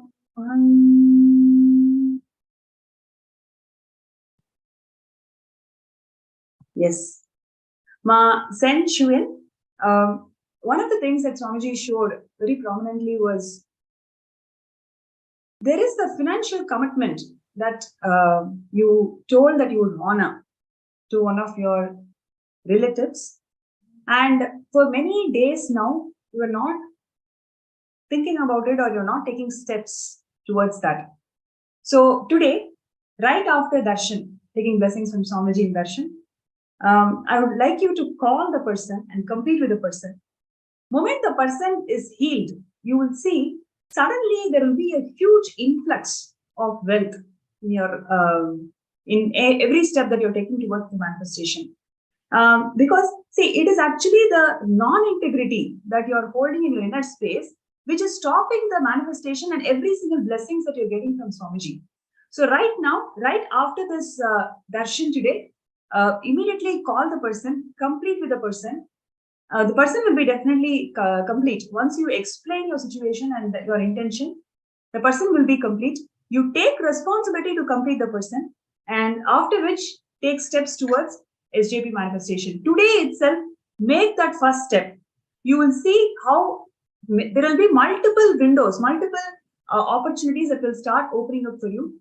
So with Swamiji's blessings, you'll be able to make it happen. Thank you, Ma.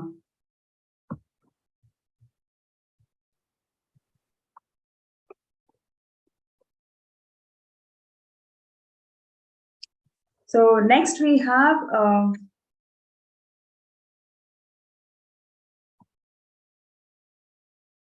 yes, Ma Purna Sukhananda, who's requesting a scan now. So let us connect with Swamiji intensely from our third eye. Om Nithyananda Paramashivam. Om Nithyananda Paramashivam. Om Nithyananda Paramashivam. Yes. Nithyananda Ma. So one of the things that Swamiji showed, as soon as he scanned you, was first is your deep feeling connection with him. Anything that you want in your life, just all you need to do is just connect with Swamiji and chant Mahavakya. You will see the solution is already there. Yes, this is applies for everybody, but for you it is so specific because the way you connect with Swamiji as your own father, that is the very strength of your relationship. So hold on to this strength and start manifesting, right? And in the next Maheshwara Puja, offer gratitude to all your ancestors. Okay. So the very reason why you are connected to Swamiji in this birth is because of all the good punyas and karmas that they have done, right? So take this opportunity and moment to complete and offer gratitude to your ancestors in the next Maheshwara Puja. You will see in next 2 to 3 months, any effort that you take towards Sarangapita, it will simply happen. And I know that you're already taking your steps, but right after the Maheshwara Puja, you will see so many obstacles will start moving and you'll be able to make it happen. So today itself, you can take that step towards offering a Maheshwara Puja, and you will see next 2 months, you'll be able to manifest the entire wealth for Sarangapita.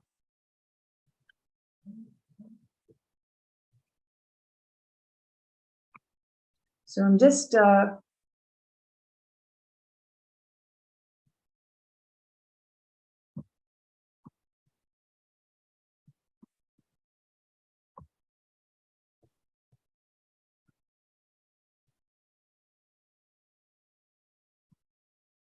As all of us are witnessing, to these wonderful scans that Manitya Pranapriyananda and Srinitya Amritananda here shared with us. Just wanted to remind all of you quickly, see, every one of you that put an intention saying, Swamiji, yes, I want to be a part. I am ready to manifest Kailasa now.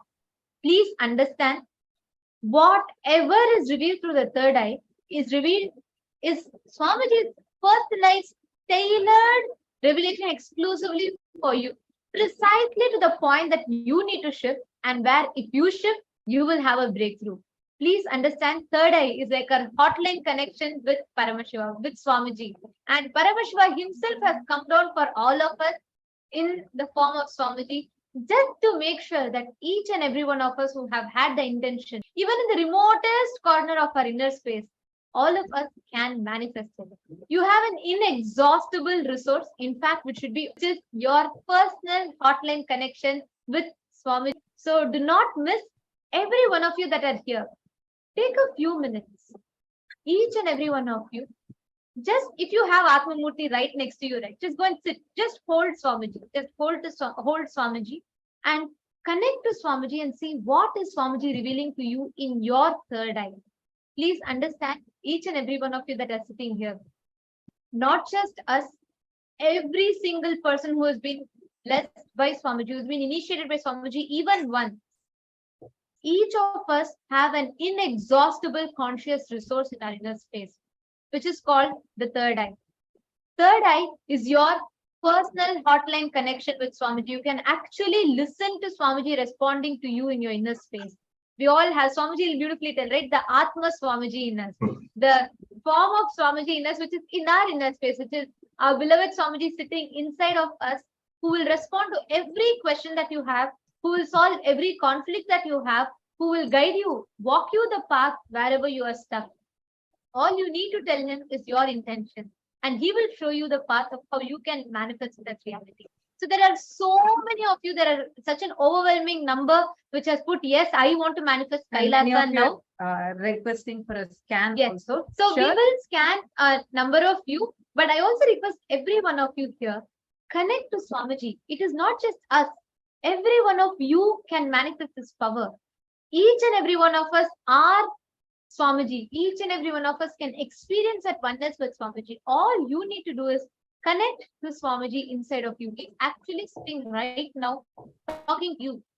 As you said, yes, Swamiji, I want to manifest, saying, hey, this is the way for you to manifest. You just need to tune to him, like how you need to tune to a radio channel and you'll be able to listen to that channel. Like that, you just need to tune into Swamiji's and do connection with Swamiji, and he will reveal it to you. And you don't need to worry so much about it, because he has made even that so easy for you. You just sit with Swamiji. Just be in the intense listening. You will see how he starts revealing to you. Okay, I see many of you requesting for a scan. I request everyone to do this process, and Shri Purna Sukhananda Ayya. I'll do the scanning now for you and connect with Swamiji and chant the Mahavakya and see what Swamiji is revealing in the third eye. And in the meanwhile, one that are sitting with us, I request all of you to take the next 2 minutes. So many of you, almost like 99% of you have put, the chat is flooded with saying, yes, I want to manifest Kailasa now. I want to take the step now. Please take a few minutes. I request every one of you to close your eyes. And if you have Atma Murthy with you, please sit next to Atma Murthy. You can actually hold the Atma Murthy. Just hold Swamiji. Literally, you will be able to feel Swamiji because it is him, right? He is sitting there with you. So just hold, connect to Swamiji.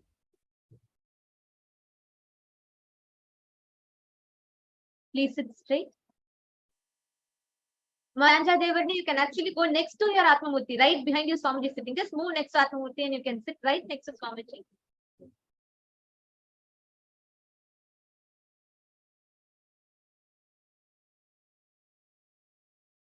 மற்ற அரேஞ்ச்மெண்ட்ஸ்லாம் ஓகேவா பண்ணிட்டாங்களா சாமி? மற்ற அரேஞ்ச்மெண்ட்ஸ்லாம் Now, connect to Swamiji in your inner space. And the best way to do that is just experiencing, declaring the space of oneness.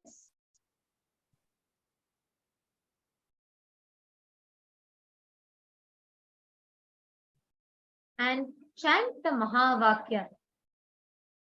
Just say, Swamiji, I want to manifest a space of oneness with you. Remember, your power, your might, your wealth, nothing can make Kailasa because Kailasa cannot be conquered. It can only be manifested by devotion. Remember the story of how Ravana, who tried to conquer Kailasa through his power, money, name, fame, just got crushed under Kailasa. And at the same time, Appar, Thirunavukarasar, who wanted to manifest Kailasa, but who had all possible obstacles on planet Earth. But Kailasa moved to where he was. Paramashivam manifested and came to where he was. Similarly, every one of you here, it is not your obstacles that are stopping you. And it is not your money that is going to get you to Kailasa. It is your devotion. And it just, your manifestation will make you manifest Kailasa, become part of Kailasa. So just pray to Swamiji, connect to Swamiji, and just pray to Swamiji. Swamiji, I really want to manifest Kailasa now. What is the step that I can take now, this moment, to become part of Kailasa? And I request everyone, all of you that are here, please post in the chat whatever Swamiji reveals to you in your third eye. Please post it in the chat, share with us, let us know what Swamiji has revealed to you in your third eye as the step that you need to take now for you to manifest Kailasa. Please put it in the chat. Now, Purna Sukhanandaya, just wanted to share with you what was revealed to me in the third eye. So this is what Swamiji showed to me in the third eye. First thing I saw was a very small kid, girl child crying. And there is a incident, like I saw you were very young and you had a sister or someone like who is much younger to you. And I'm seeing a small girl, she's crying, and there's an incident where it happened with, I'm not sure if it's your own sister or it's a cousin sister, but it looks like a sister or a very close friend of yours. This happened when you were around the age of 5, where you felt like you were friends with her. As Paramashivam, inhale and exhale deeply with 25 heads and 75 eyes and 50 hands. Your mother Visualize, meditate, connect with him. He is a living, alive being. Drop your form into his form and dissolve. Remember, you are a Sarupya Mukta, means your form is dissolved into his form. All my disciples, now I am initiating Salokya Mukti, Samipya Mukti, Sarupya Mukti, Sayujya Mukti. Om Nithyananda not last really for long. And Om Nithyananda Paramashivam. apologies for it. Om Nithyananda Paramashivam.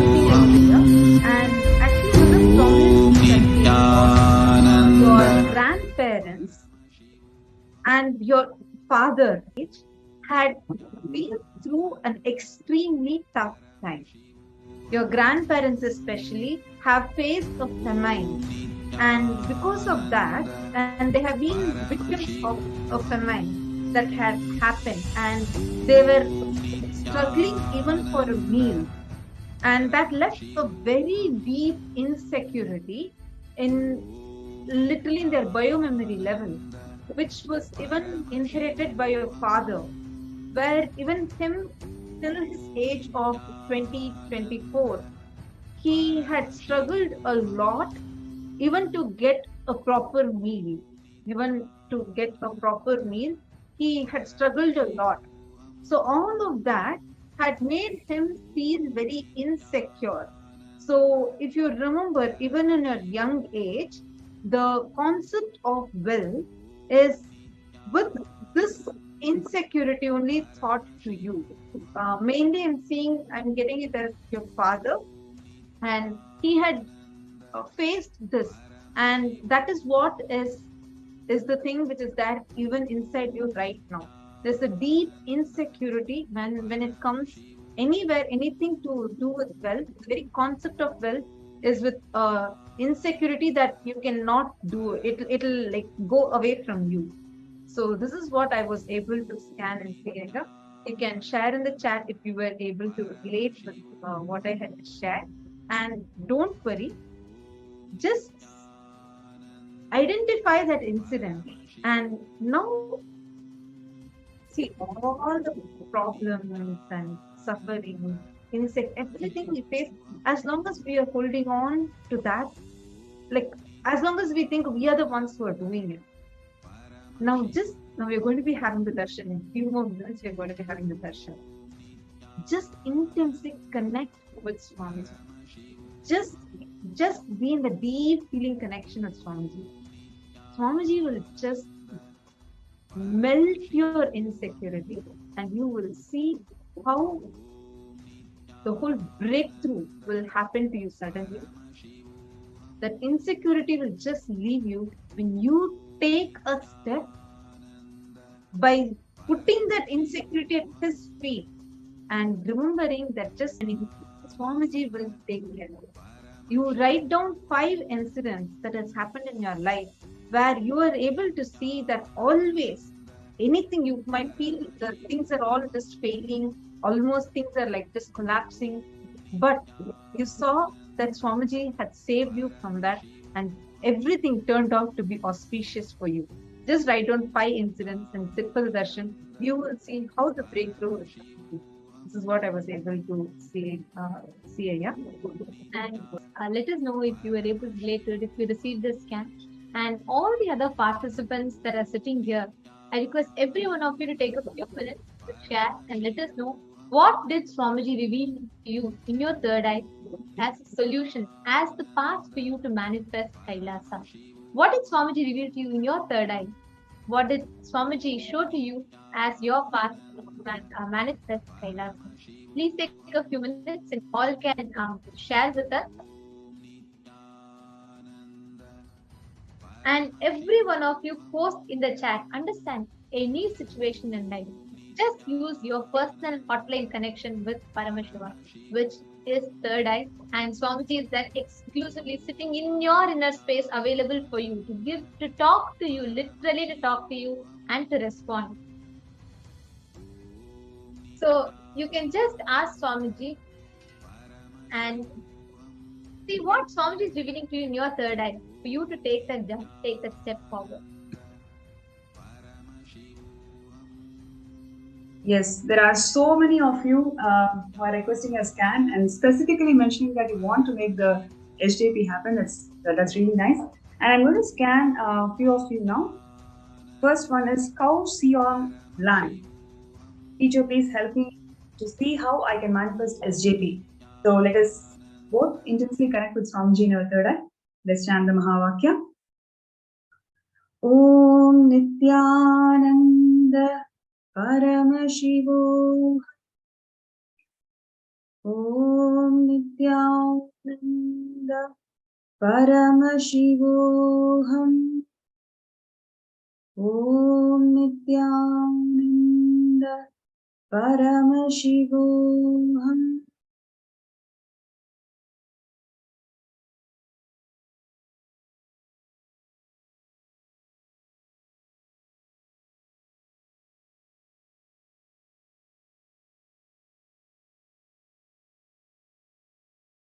Yes. So one of the things that Swamiji showed was your fulfillment lies in spreading the science of Nithyananda Yoga to the world. That is how your being is going to find its fulfillment. Immediately take steps towards starting yoga classes, or you can connect with the Chinese Sangha and see how you can advance spreading this science of yoga, Nithyananda Yoga, to the world. So that is the first thing that is happening. See, many times we may feel, okay, how this is directly connected to my manifestation of wealth? Swamiji beautifully has shared that when Swamiji does 30, 40 things, and if any of the projects get stuck, he will immediately start expanding into 100 projects, 100 more projects.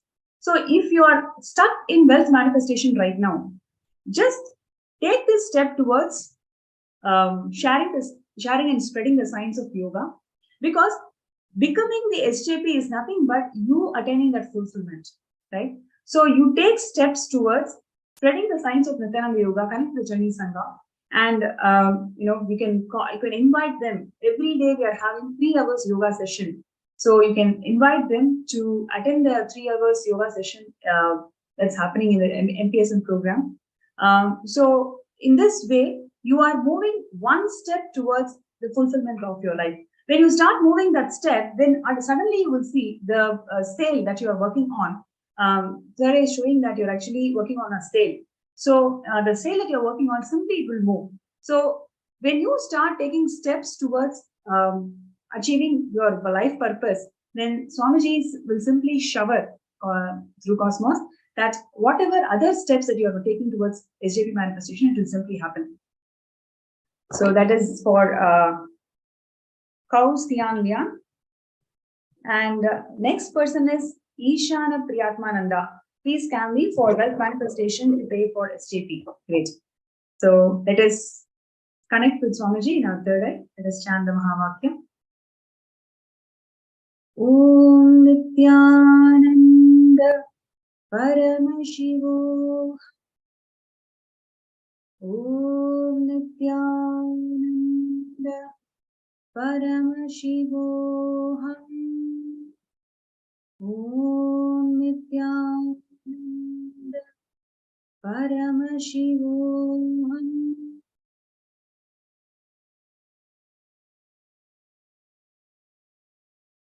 Yes.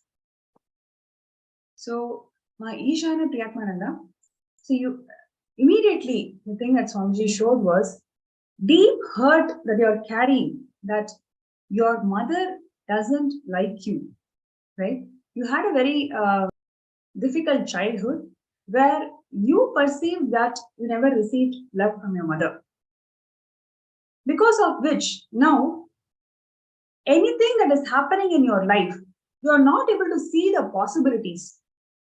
Actually, the whole SJP manifestation, whatever you're working on, it is actually right there in front of you. You just need to take one decision today to make it happen. It is actually one decision for you.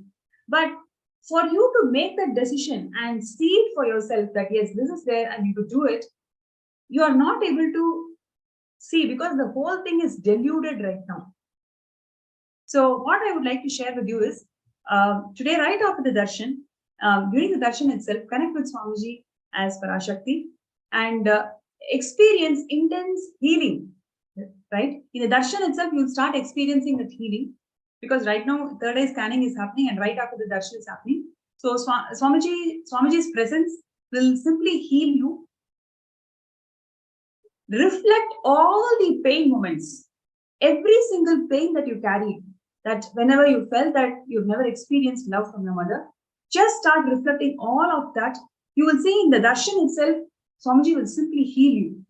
And right after the darshan, call your mother and bring completion in the relationship, right? Bring completion in the relationship.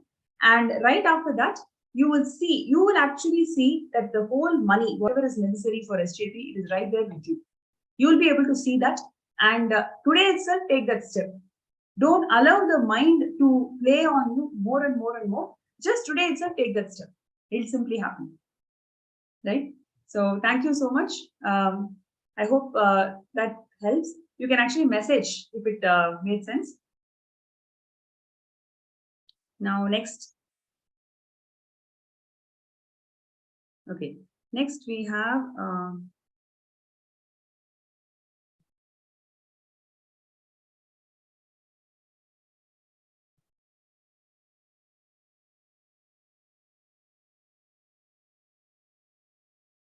right, Sandra Sahai, Nithyananda, thank you so much for connecting with us. And she says that I'd like to get scanned for not only for SJP but also for other positive solutions in life. That's great. Okay, let us all let both of us connect with Swamiji in third eye and chant the Mahavakya. Om Nithyananda Paramashivam. Om Nithyananda Paramashivam. Om Nithyananda Paramashivam.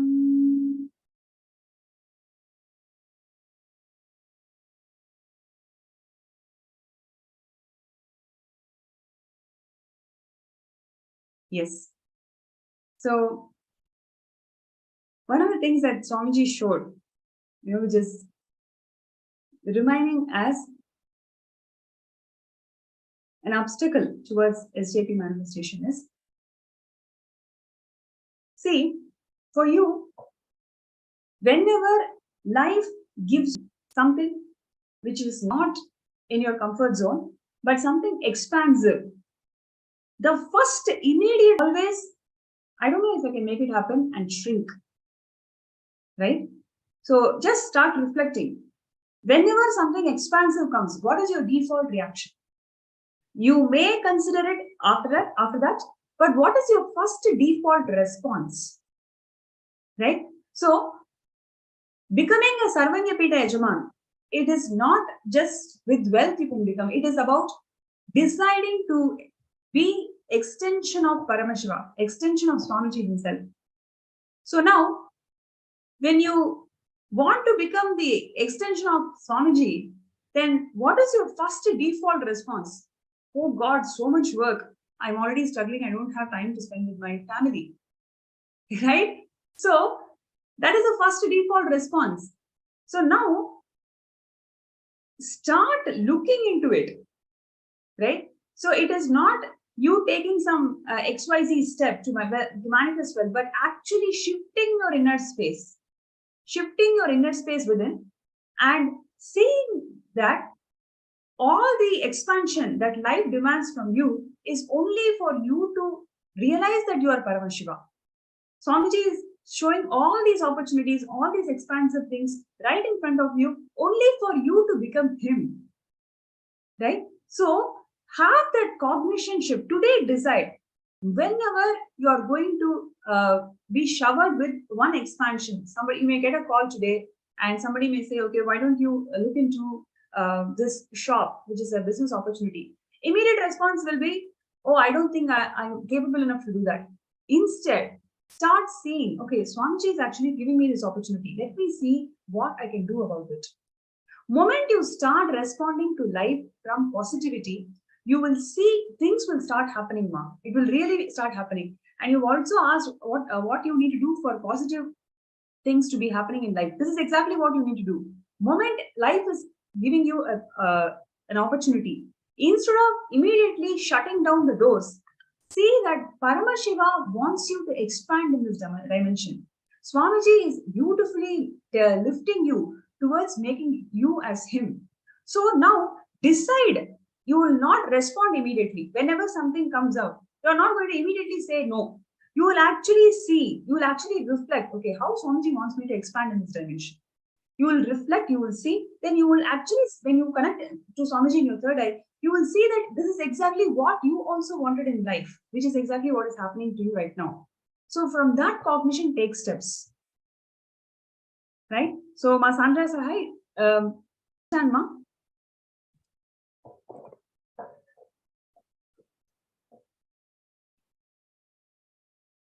Great.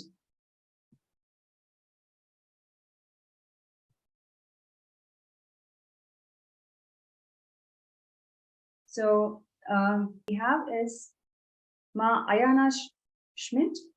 I like to be scanned for the manifestation of SJP.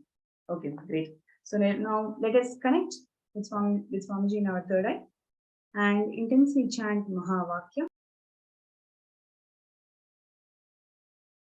Om Nithyananda Paramashivam. Om Nithyananda Paramashivam.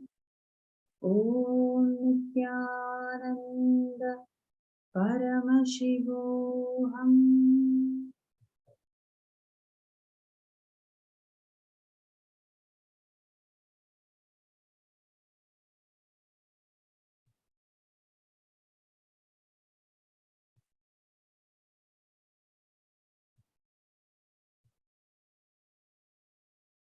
Yana Smith, one of the things that Swamiji showed when I scanned you is this deep resistance to take up any responsibility in life.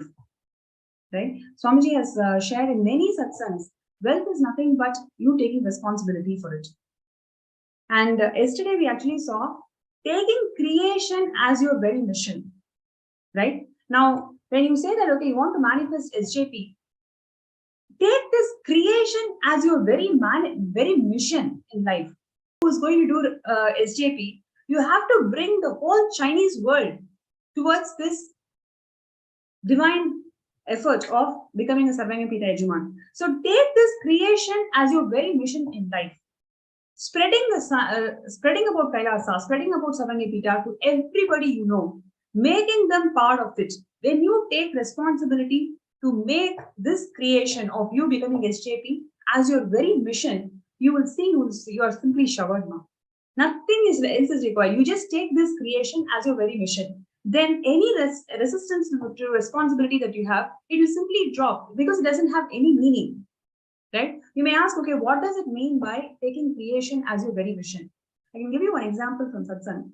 Swamiji says that, let us say one person wants to build a hospital, right? So the moment he decides, I want to build a hospital, Cosmos showers exactly the resources that is needed for building one hospital, right? When I say resources, it is in terms of wealth, it is in terms of people, number of people required to build the hospital, everything Cosmos will shower. Because the person has created space for, I want to build a hospital. Now, if the same person makes this creation as his very mission, then he would think that, okay, I want to share health with the whole world. I want to manifest health for the whole world. This is what is called creation as your very mission. Right? Moment he starts thinking, okay, I want to share health with the whole world, Cosmos simply showers him resources not just for one hospital, for multiple hospitals, multiple doctors, whatever he wants to do, Cosmos will start showering. It will simply become a quantum fold because this person has decided, I am going to create, and this creation is my very mission. Same way when you say, okay, I want to manifest SJP, instead of you thinking, okay, I don't have any resources, I have tried all these resources, nothing is working for me. Instead of you getting frustrated, take decision. I am going to create SJP as my very mission of my life. I am going to make Kailasa as the very mission of my life. Moment you decide this, you will see cosmos will start opening up doors for you. So all you need to do is take up responsibility, decide this creation is going to be your very mission in life.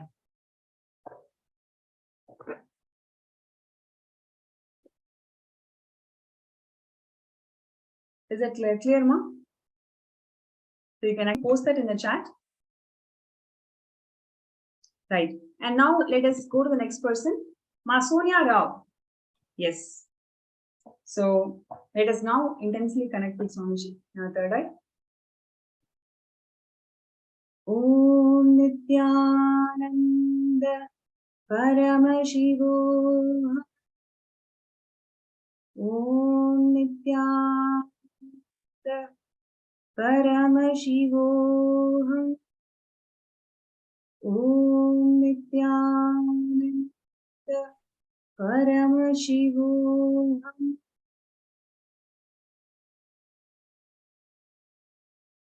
Yes. Nithyananda. Sonia,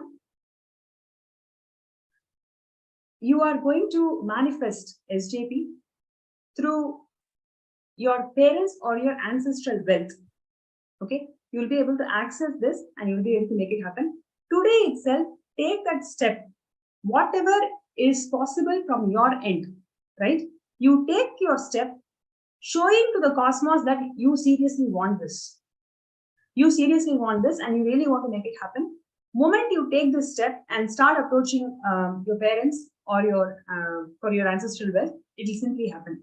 You'll be able to make it happen. All it really requires is your intention has to be strong. Right now, you are like, okay, yes, if it comes, I can do.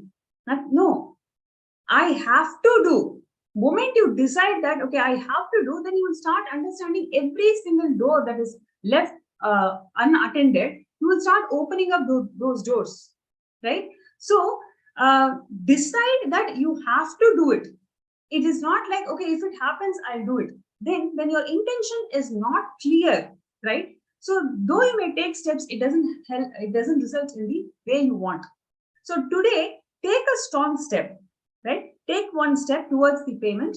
You will see the obstacles, the blocks that is there in the inner space will simply move. All the confusions will simply drop. And once the confusions are dropped, go and approach your parents or your ancestral, somebody in your in the relatives, and you will see that the money which you already have, you'll be able to access that and complete the SJP mark. It is simply possible. So just take, don't forget to take that step, because your confusions in this manifestation is what is delaying the whole process, right? So today itself, take that step.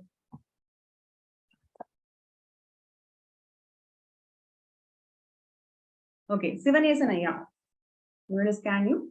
Nithyananda Maya. So let us connect with Swamiji in a third eye and chant the Mahavakya.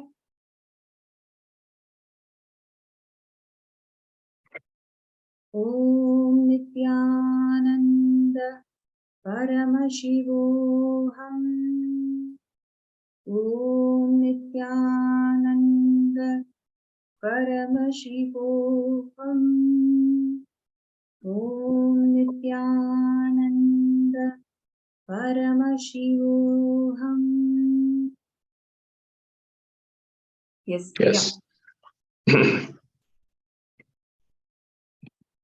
Yes, yes. I'll also connect with Anil Jain. Yes, Nithyananda Maya.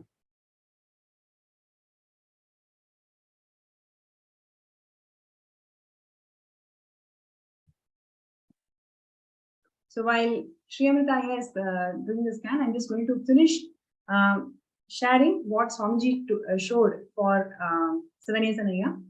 Aya, actually itself, you are a Sarvanya Karta.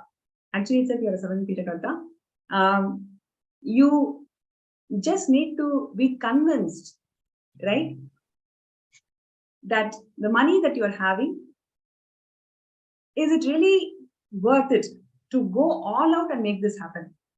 You still feel, it has to happen in a step-by-step way, or you have to manifest it. You are still in that phase of, let me see, if it happens, then I will do it. Actually, you are a Sarvanyapita Karta itself, you just need to decide that this whole thing has to go to Swamiji, because that is the very purpose of life. So once that shift in the cognition, whatever you have, it is from Paramashiva. And whatever you have, anything that you are having, it is a pure gift from Paramashiva. Right? There is nothing that we can hold here. We are just the guardians. And when guardians of this wealth, so that's going to go for Kailasa. That's all. So the moment you have this cognitive shift, you will simply offer everything to Kailasa. And by doing so, see, you will attain this huge completion and fulfillment within you. Right? So today, in this darshan, just pray, intensely pray to Swamiji that you want to get this cognitive shift.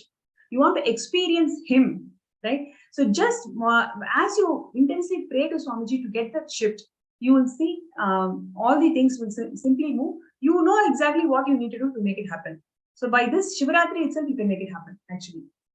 So that is for Sivanesanaya. Yes. Anil Jain, Nithyananda. Yes. What Swamiji showed me, yes, what Swamiji showed me is, see, the thought current of instability. So if you can, work on strengthening your gut, strengthening, the liver, that's the area of your gut. So drink, have haritaki and turmeric with honey. You'll be healed, and by this Shivaratri, you will become Sarvanyapita Yajaman.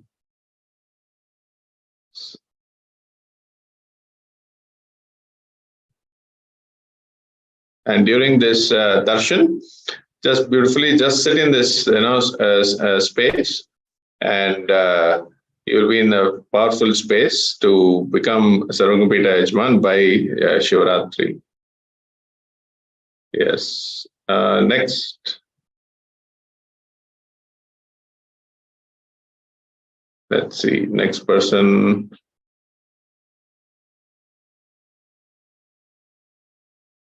Yes. Chetana Patel. Yes, let me connect with Swamiji.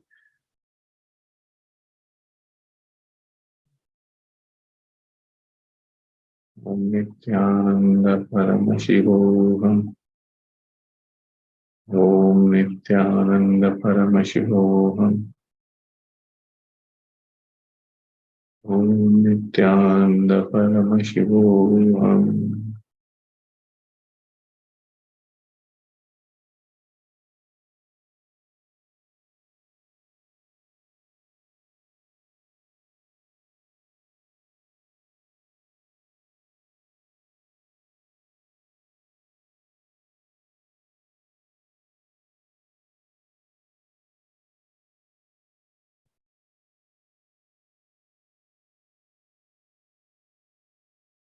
Yes, Ma Chetana. See, the thought current that you are, kind of suffering, is confusion. You have choices, means resources around you to become Sarvanyapita Yajaman. The confusion around which one to use, which one not to use, that same confusion is delaying you becoming Sarvanyapita Yajaman. By Shivaratri, you can become Sarvanyapita Yajaman by making that decision now. You just sit intensely during the darshan and just make a decision on which one of your resources that you want to use to become Sarvanyapita Yajaman, and you will manifest it. Swamiji will make it happen. Yes, Nithyananda.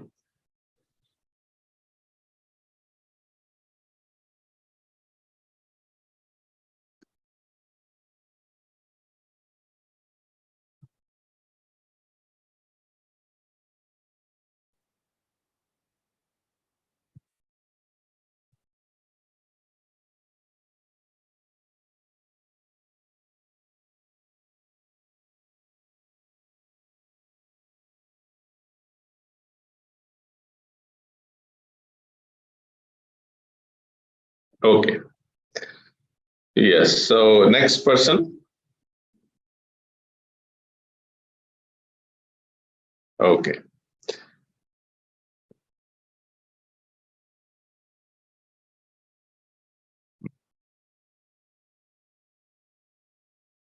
I'm just checking the messages.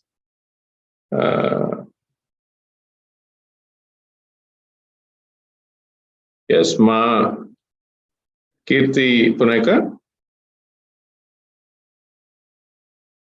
Yes, Nithyananda Ma.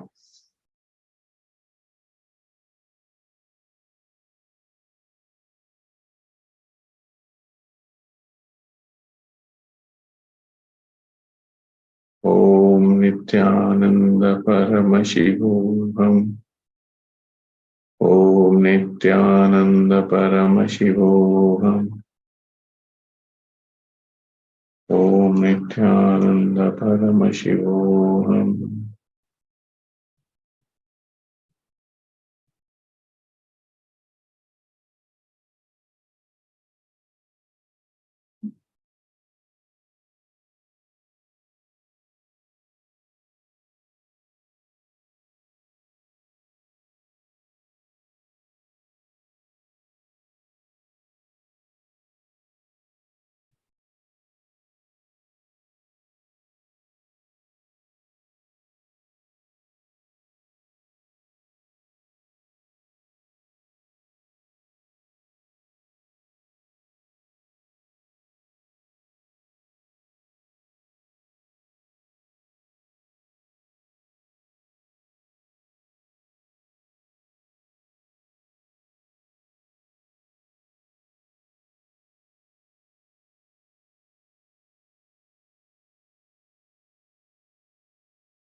Yes.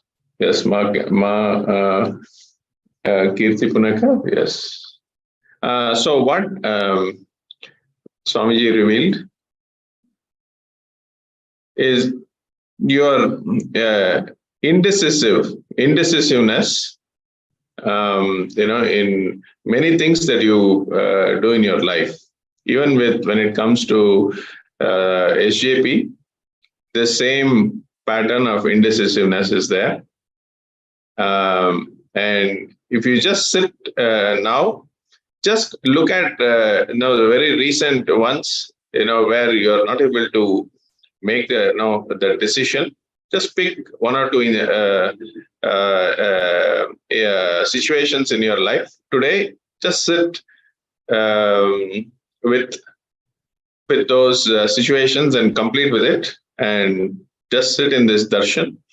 You will simply be healed, and you will be able to very successfully become Sarvangapita Yajman by. Yes.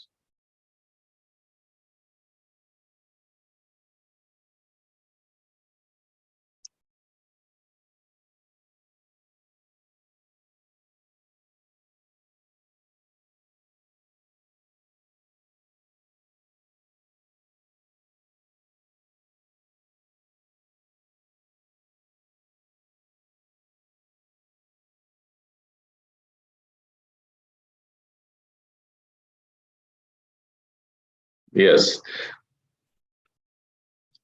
Next person.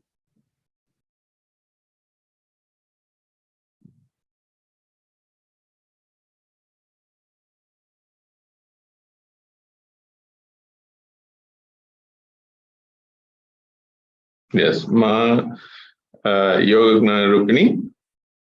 Nithyananda Ma.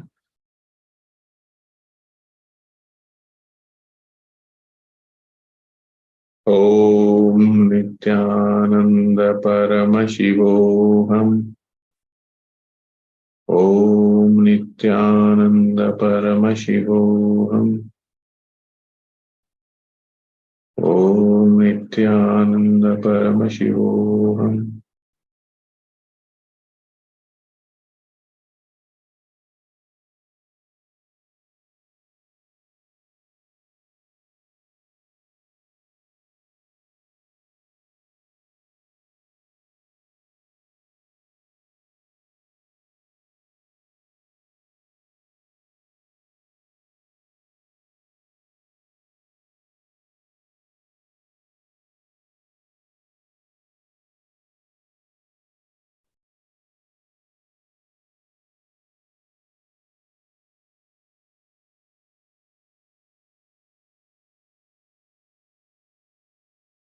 Yes.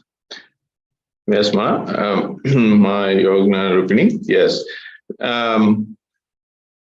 Just complete what Swamiji revealed to me. Complete with your father and the situations earlier on in your life where you've seen witnessed certain situations have led you to believe impossibility. You carry impossibility. So this impossibility has pattern is set in you. So just identify recent incidents and complete, and now just sit in the darshan now. Swamiji will heal you, and you will be able to manifest wealth and become SJP by Shivratri.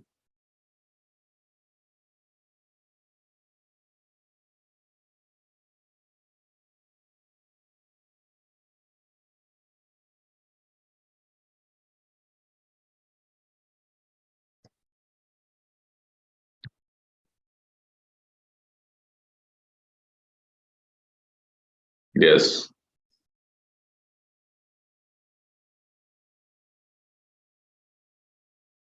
So all the folks who have we did the scanning. You can go ahead and have our causers. You can go ahead and fill the payment request details, and you'll all be all of you will be successful in manifesting, and just while we are waiting for this live darshan, just prepare yourselves before the darshan. The next person. Yes.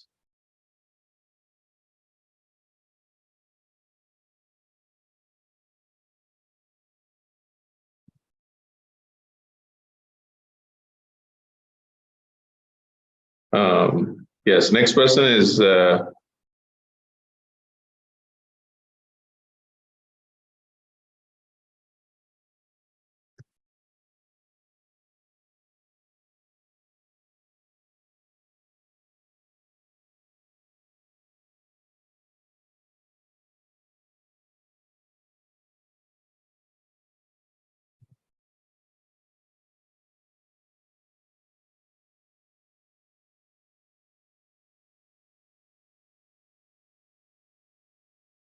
Yes. Now, in this same space, as all of us had amazing manifestation session, it is time for all of us to now get ready to receive the darshan of Swamiji, as all of us will be witnessing the Saptha Prahara Swapradkshinam of Arunachaleshwara, and will be seeing the Nijavatara of Arunachala, our beloved Swamiji, enjoying this beautiful happening as it happens in Kailasa Tiruvannamalai.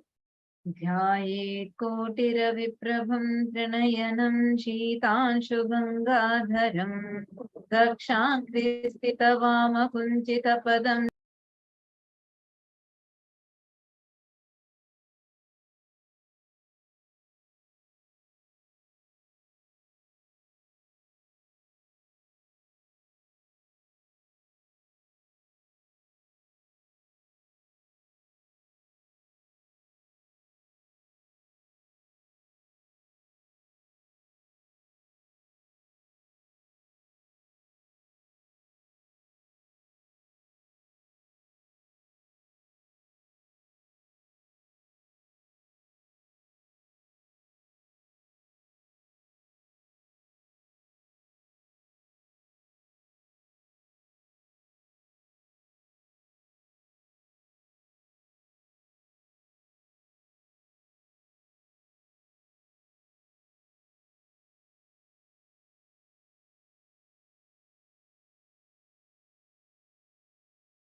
செல்விகளால் பகவானை தங்களது அலைபேசியில் எடுத்துக்கொள்கிறார்கள், மண்டடித்தார்கள். செல்விகளால் கொள்கிறார். பகவானுக்கு அலைபேசியில் எடுத்துக்கொள்கிறார்கள். ஒரு சிறப்பான மண்டடித்தார்கள். விஷேடம் என்று கூட சொல்லலாம். செல்விகளால் கொள்கிறார். அந்த பகவானுக்கு அலைபேசியில் எடுத்துக்கொள்கிறார்கள். ஒரு சிறப்பான தங்களது பாகமாக நண்டடித்தார்கள். விஷேடம் என்று கூட சொல்லலாம். செல்விகளால் கொள்கிறார். பகவானுக்கு அலைபேசியில் எடுத்துக்கொள்கிறார்கள்.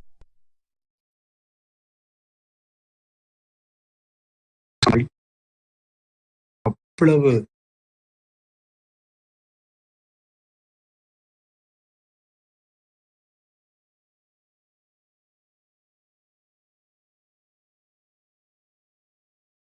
Connecting with the divine with your eyes closed is meditation.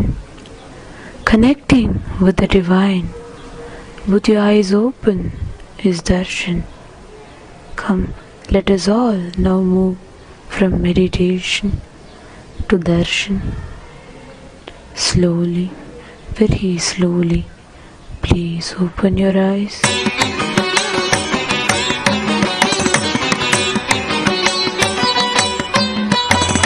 மன்னாதி பூதமோடு விண்ணாதி அண்டம் நீ, மறை நான்கின் அடிமுடியும் நீ, மரியும் நீ, ரவியும் நீ, புனலும் நீ, அனலும் நீ, மண்டலம் இரண்டேழும் நீ.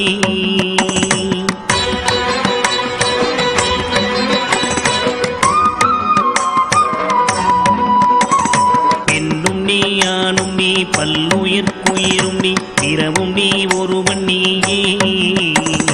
வேதாதி வேதம் நீ, பாதாதி கேகம் நீ, பெற்ற தாய் தந்தை நீயே.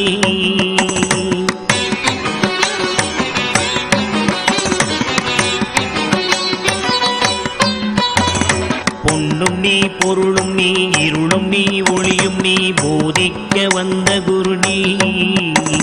புகழோடா கிரகங்கள் ஒன்பதும் நீ, இந்த புவனங்கள் பெற்றவளும் நீ.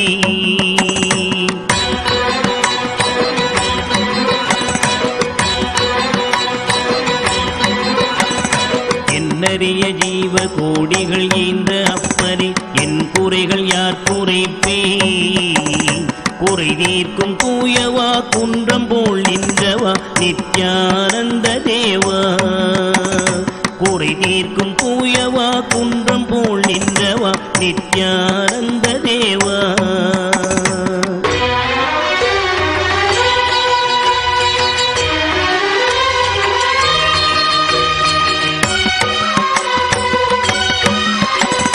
மானாட மழுவாட மதியாட புனலாட மங்கை சிவகாமியாட, மாலாட நூலாட மறையாட திரையாட மறை தந்த பிரம்மனாட.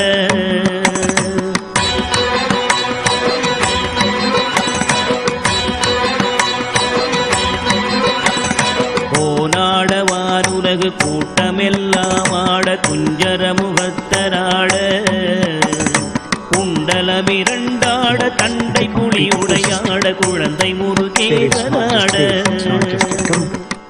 So how Swamiji talks about the Vadavarna temple culture. So a person getting inside to this city, automatically all the cycles get removed. And what is supposed to happen, what is specially has to happen in the city, automatically start happening to the being.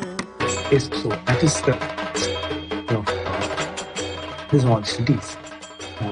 So like that Tiruvarur he talks about, and Kashi he talks about, and then so this Kshetra is Smaranat Mukti. So Tiruvannamalai is a place where you don't need to do anything. You don't need to do tapas. You don't need to feel, oh God, I am not born here. What I'll do? Oh God, I'm going to die in Kashi. I'm not. You don't need to plan for it. This is a place where you just think about it.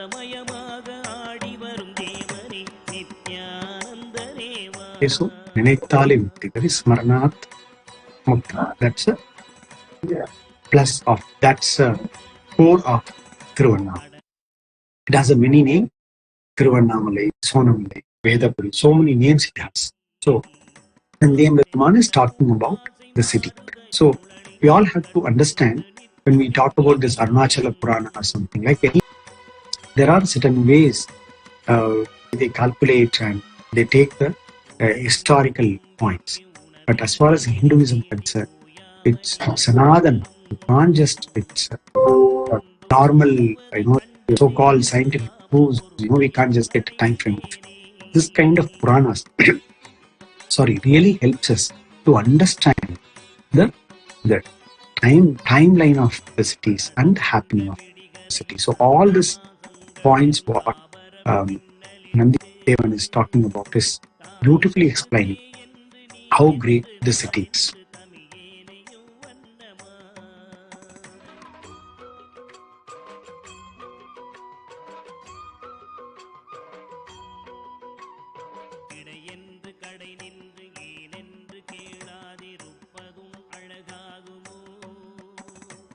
Gandeshi come out with another question. All is fine, very nice to listen, thank you, but I have one more doubt. You say like particular city has this feature. Well, a human being can go there. This somebody cannot go. Okay, this place, hey, what will happen to this group of people? They cannot go there. Even to the evil people, what will happen to the people who is staying in Batala? When they are beings, they have to get moving. So then, after the question stuck to him, Nandi Brahman is picked up and say, yes, I have an answer for it. So once he just, that answer came to him is Arunachala. Arunagirinada, Arunachala. So once just answer just come up to him, what happened to him is really very nice to know. He started, he started, his tongues are twisting. He more or less getting into unconscious. His ears are filled with blissful tears. He's just coming out blissful tears. His eyes are frozen in blissful tears. His words are stammering. And he get into sort of transcendent state, you can call it as. Such a beautiful, just by remembering. That's where Nandi Brahman says, I didn't even utter. Just by remembering, I get into the state. Such a blissful state. We can have it for Nandi Brahman can get so attached. Attachment is once again a very low frequency. Get connected, so excited, so blessed by this word and what will be. So let's all have a Smaranat Mukti with Arunachala. And we all thank. Honestly, for me, I should not have heard, or probably would have heard, but we would not have got attached to this city until, our Bhagavan controls. We love this, of course it is, but our Bhagavan born here. And he has all Guru Paramparas here. And his attachment, we saw the city through the eyes of our Bhagavan. For us, post Brahman, Avatar Leela is there, but more than that, his Leelas, our Bhagavan Leela, so close. And Smarat Mukti is happening to that. How he got enlightenment at the age of problem to experience. So every bricks here is matter to us. So through this, we the Guru Bhakti of our Bhagavan. And word he has given to Guru, he is alike. That is exactly, so that's exactly the feed for us. Exactly that, a lesson for us. And when we take Guru's words, word into us a life, what happens? We are just seeing before our eyes. Irrespective of so much attack, irrespective of so much abuse, irrespective of nobody suffering from outside, today to stand up and a mission for Hindus, which for so many people it's a political agenda or not be able to do it in just for probably this is station for some other religions for 800 years. I'm pretty sure just a person from the city to be able to follow the Guru and make things such a huge stuff in just 4 years. This is a way we look at the city. Swamiji is thinking about Tirunam, Smaranad. So every actions are the life with Swamiji is basically here, is basically an avatar Leela. Okay, that's one. So this Talapurana is basically talking about the import in a short word, the divinity of the city. So that's the way it starts with. And the story of Arunachala, most of you know about it. Here is a place where it presents Pravancha, that presents itself as a hill and Mala and Sila. That is, it's a deity. And Shiva gives a boon to this city or to these people who pray that I will be coming till that sun and moon is there. I will be continuing the Siddha Parampara as I will be coming. There's going to be a continuous flow of Jnana Guru. There's going to be a continuous flow of Siddha, continuous flow of avatar, living avatars. And this is true from long period. So many Siddhas come. This is a place where you can call it incubator. The place where womb of so many avatars as it has produced. Even in recent times, Shesha is you may be knowing many of them. And as a contemplator in that line, we have our Swamiji standing up as a living avatar. So this city and Swamiji standing up as of the city, and very fortunate. We don't need to have any certificates, no, not needed any opportunities we have. So Nandiyambaruman says what great the city is, and we have seen Swamiji standing up so tall, and this, and he say beautifully, I breathe now, Thiruvannamalai breathe me. Such a beautiful way. He just told. It's absolutely true. There's no second thought of it. Thiruvannamalai, let's all understand Thiruvannamalai breathes. We are doing Annadana here. Lakhs of people are coming and saying, without we asking anything, so many people come here and share history, even being it a sannyasi. Many people who come and just share how Swamiji Annadana, Swamiji presence here changed the life. Today I happen to introduce someone. The guy is actually not a devotee of Swamiji. He came and told, I'm not a devotee, but listen to me, you have to listen to me. I said, okay, fine, tell me, I'll listen.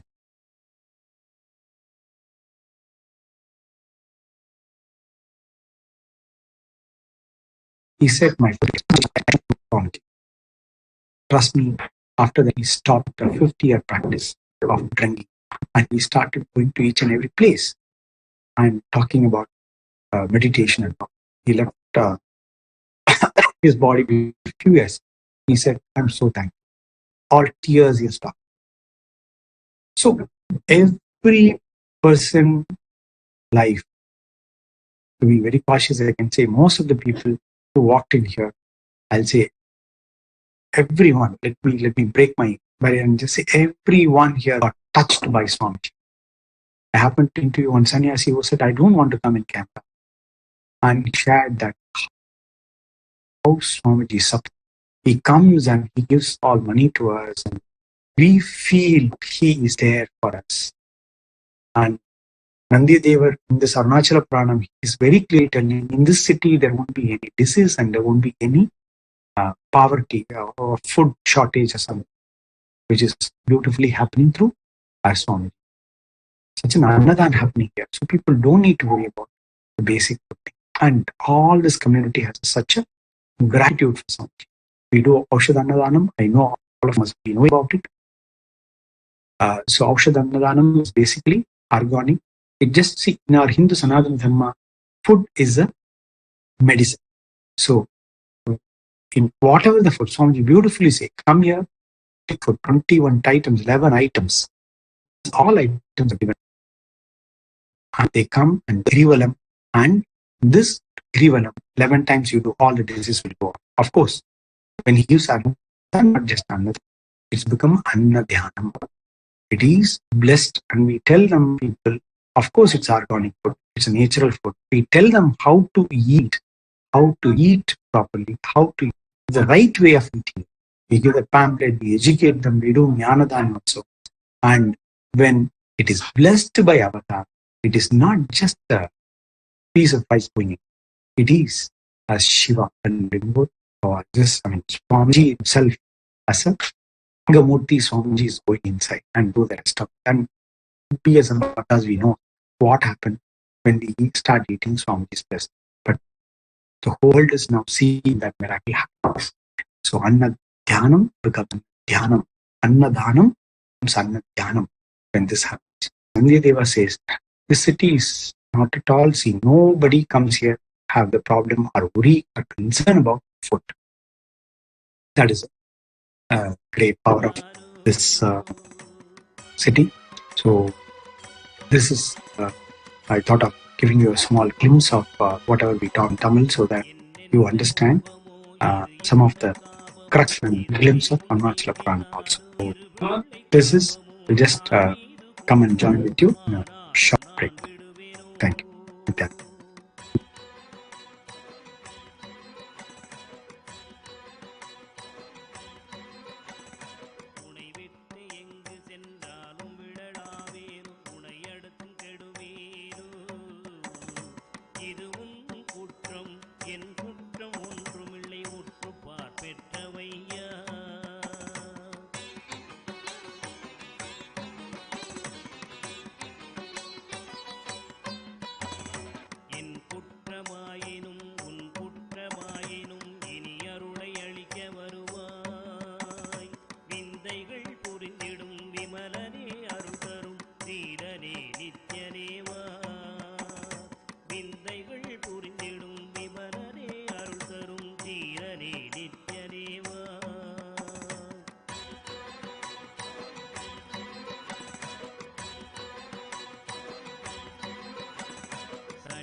Nithyananda, we are coming to you live from Kailasa, Thiruvannamalai.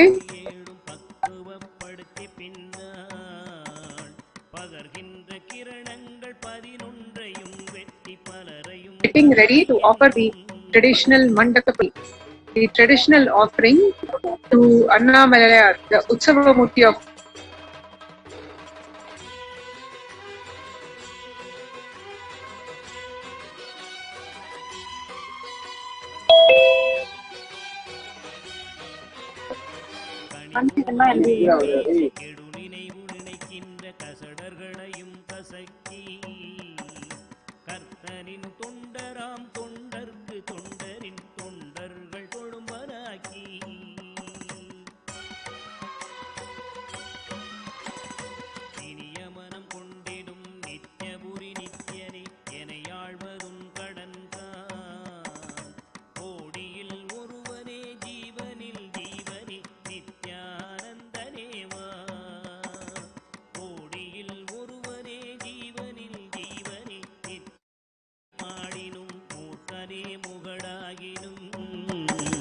மோசமே செய்யினும் தேசமே கவரினும் முழுகாமியே ஆகினும்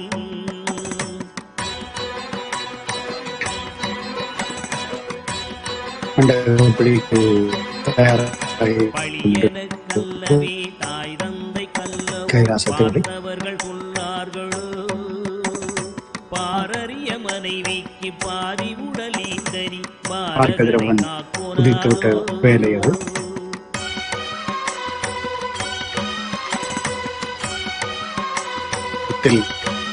பகவான் ஹிமான் எழுந்தருள் கொண்டிருக்கிறார்.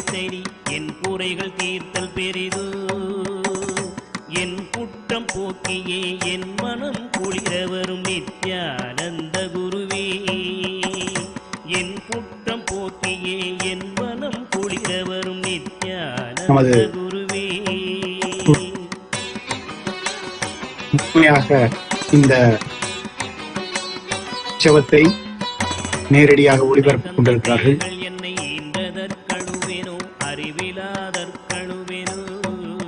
நாம்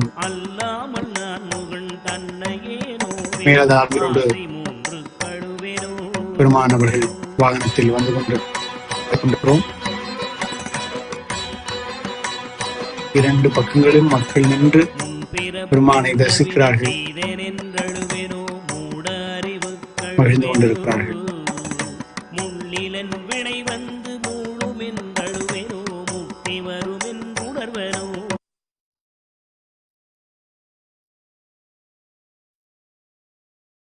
பகவான் வருகிற பாதையிலே நீர் தெளித்து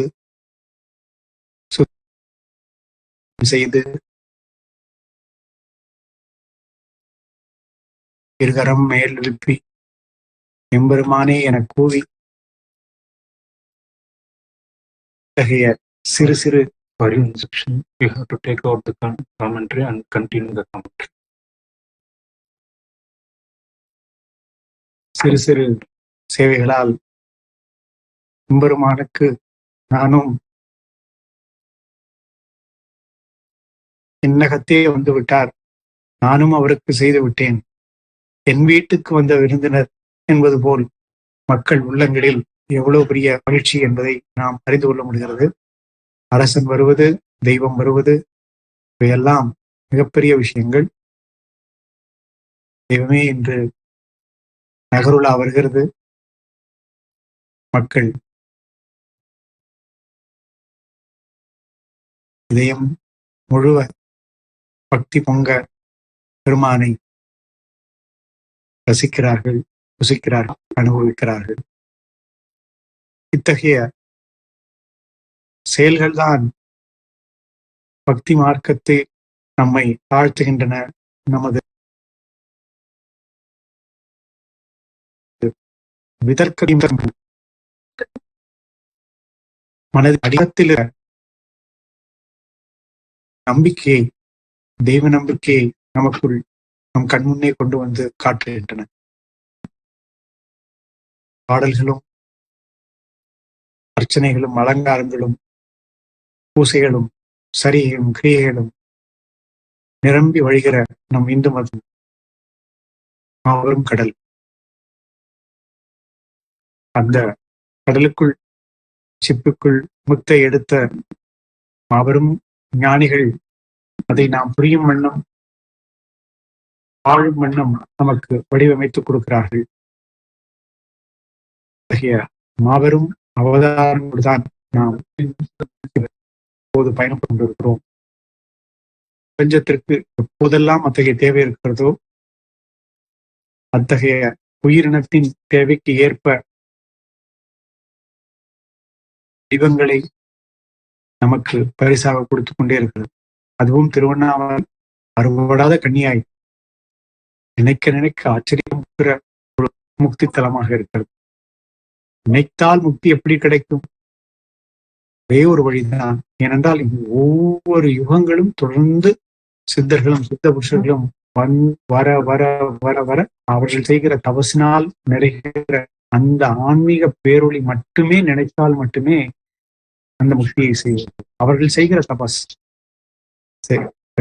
கொடுத்த வரம் அந்த அவர்கள் தொடர்ந்து செய்கிற ஒரு மிகப்பெரிய தபஸ். வெள்ளிபுத்தரார் சொன்னது போல கற்றார்கள் என்றால் அவர் ஞானிகளை குறிப்பிடுகிறார் என்று நான் கொடுப்பேன். அத்தகைய ஞானிகள் விரும்பி வருகிற ஒரு ஸ்தலமாக திருவண்ணாமலை இருந்தது. ஞானத்தை தேடுகிற ஒவ்வொருவன் காலையும் சென்றடைகிற ஒரு இடமாக திருவண்ணாமலை இருக்கிறது என்று சொல்லப்படும். அத்தகைய ஒரு மாபெரும் ஒரு தேடலின், ஞான தேடலின் இறுதியாக திருவண்ணாமலை வந்து ஞான குருக்களை, அவதார புருஷர்களை பசுவித்துக் கொண்டே இருக்கிறது. அவர்களின் தபசினால் நாம் நாம் முக்தி அடைந்து வருவோம். நாம் என்ன செய்தோம்? ஒன்றுமே செய்யவில்லை. பசி துறந்தோமா, காமம் துறந்தோமா, செயலாற்றினோமா, பக்தியால் காலம் மறந்தோமா? எதுவுமே இல்லை. நினைத்தோம், முக்தி அடைந்தோம். எவ்வளவு விலகு! இதனால் தான் இதை சொல்லும் போதே நந்திய பெருமனே நாக்குளறுகிறார், மொழி தடுமாறுகிறார், கண்களில் ஆனந்த கண்ணீருக நினைத்து நினைத்து பார்க்கிறார். மாபெரும் தலத்தின் அண்ணாமலையார் ரதத்தில் வந்து கொண்டிருக்கிறார். கூடிய விரைவில் கைலாச திருவண்ணாமலையை அவர் அடைந்து விடுவார். என்ன சொல்ல? அண்ணாமலை தொழுவார்வினை வழுவாவண்ணம் அருமை. ஞானசம்பந்தரை, சம்பந்த பெருமானை நினைத்துக் கொள்வோம். ஆதியே அமரர்வோவே அணியனா மலையுளானே அப்பரடிகளை நினைத்துக் கொள்வோம். அண்ணாமலையானே பாடுதுங்கா நம்மானே என்கிறார் மாணிக்க வாசமா. இங்கிருந்து செய்த திருவம்பா இந்த காற்றில் சுவாசித்து அவர் பாடியிருப்பார். அடிமொழி காணா அலையானே இங்கிருந்து பாடியிருக்க முடியும். இங்கிருந்து தான் அழுது பாடியிருப்பார்.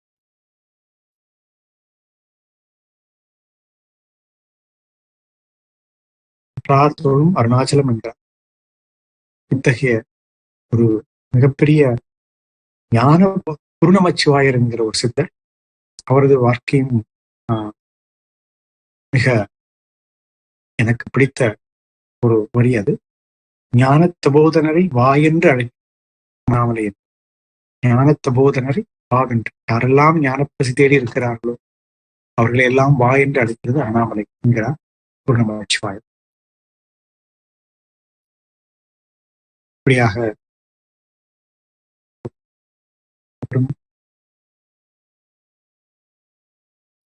இலத்தினை இப்போது நெருங்கிக் கொண்டிருக்கிறது. கூடிய விரைவில் கைலாச அண்ணாமலையை நெருங்கி விடுவார். நமது பக்தர்களும் அண்ணாமலையானை தரிசிக்கின்றன. தயாராக இருக்கிறோம், கொண்டிருக்கிறோம். மேலதாளங்கள் தயாராகின்றன. கும்பத்தோடு நமது அணி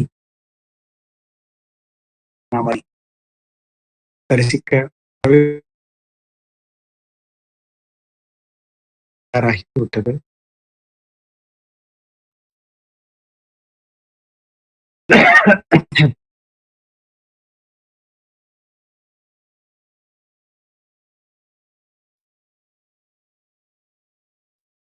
அழகிய மேலதாளங்கள்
ஆனந்தனே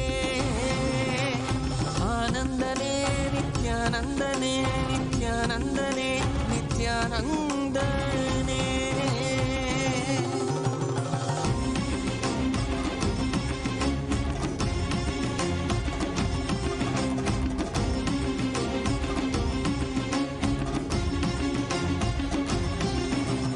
அடிமுடி காணாத கண்ணாமலைநாதனே ஆனந்த முருதாங்கி அவனில் உதித்தவனே. அடிமுடி காணாத கண்ணாமலைநாதனே ஆனந்த உதித்தவனே. சோராகி நின்றவனே ஆதி குருநாதனே ஆனந்தனே. சோதிமலை தனிலே சுயமாகி நின்றவனே ஆதி குருநாதனே ஆனந்தனே ஆனந்தனே. நித்யானந்தம் நித்யானந்தம் நித்யானந்தம் நித்யானந்தம் நித்யானந்தம் நித்யானந்தம்.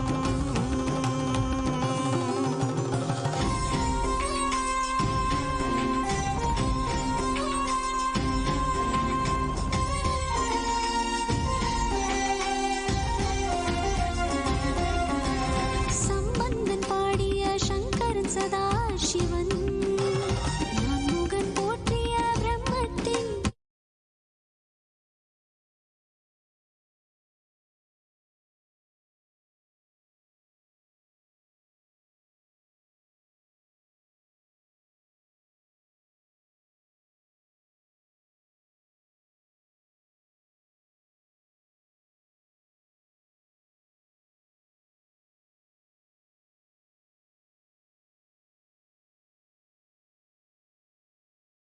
எம்பெருமான் அழகை துடுகிறோம். மறுபடியும் வந்து நேரடியாக வசிக்கிறது. மேலதாளங்களோடு எம்பெருமானை நாம் இருக்க தயாராகிறோம். கைலாச திருவண்ணாமலை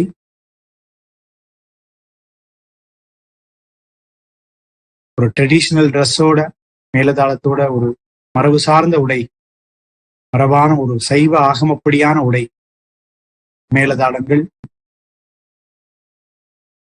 ஆகம முறைப்படி பகவானை எம்பெருமானை எவ்வாறு வரவேற்க வேண்டுமோ இந்த சம்பளங்கள் அகலாமல் மறுபடியும் அதைத்தான் சொல்லுவோம்.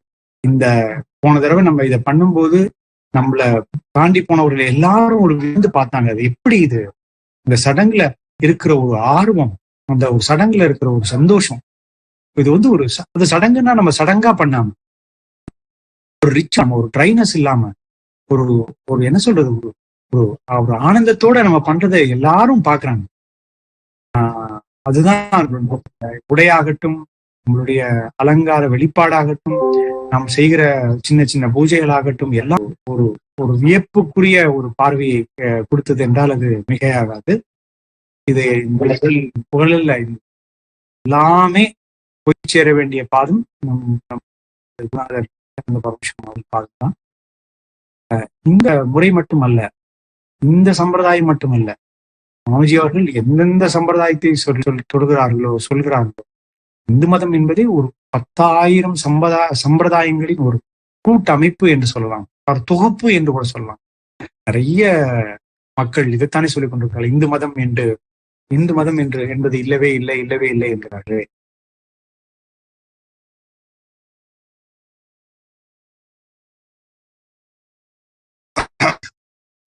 அந்த என்ன எவ்வளவு எத்தனை இந்த இந்து மதமே இல்லை அப்படின்னு நாத்தியர்களும் சொல்றாங்க, நிறைய ஆத்தியர்களும் சொல்ல ஆரம்பிச்சிட்டாங்க. ஆனா இந்து மதம் என்பது இத்தகைய சம்பிரதாயங்களின் தொகுப்பு. அது எல்லாம் மறுசீரக்கணும் அப்படிங்கிற ஒரு ஒரு ஒரு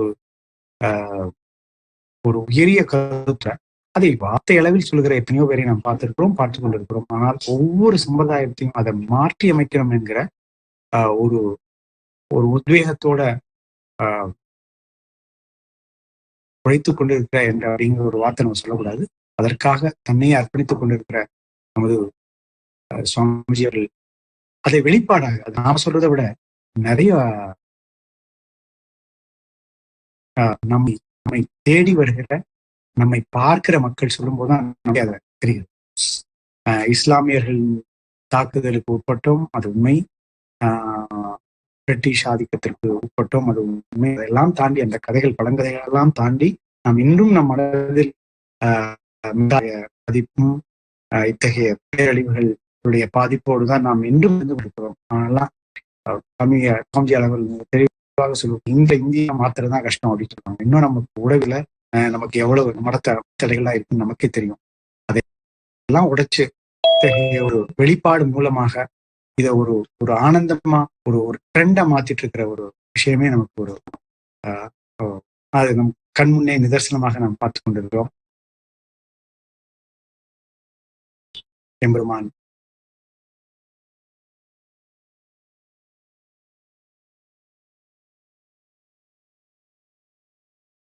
எம்பெருமான் தரிசித்துக் கொண்டிருக்கிறோம். ஆக நாம் சொல்ல வருவதெல்லாம் இதுதான். இந்து சம்பிரதாயங்களின் தொகுப்பை ஒரு புனருத்தாரணம் செய்வதற்காக அமைந்ததே கைலாசம். கைலாசம் சொல்ல வருவதெல்லாம் இதுதான். இந்து சனாதன இந்து மதத்தின் கைலாசம் நாம் சொல்ல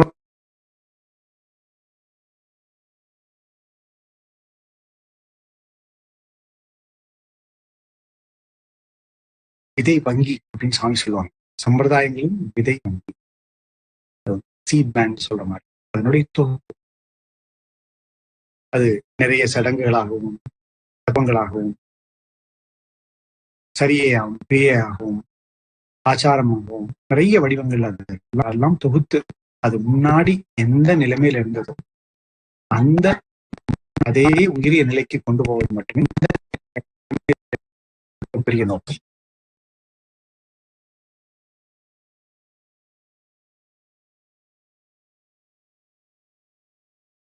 பெருமானை நாம் தரிசித்துக் கொண்டிருக்கிறோம்.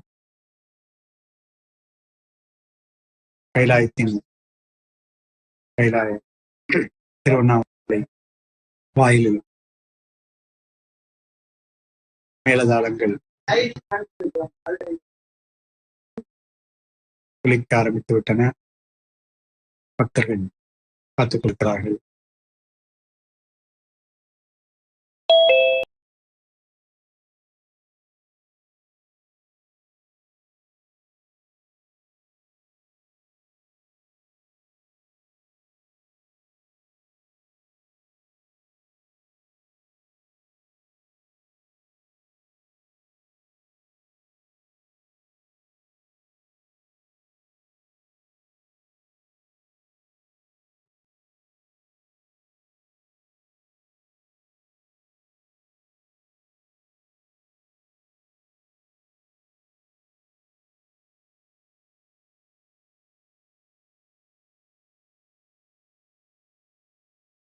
அரகர அரகர அரகர என்பது கடலில் மூழ்கியது.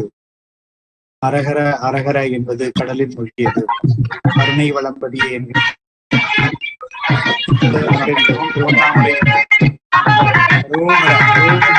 சத்தம்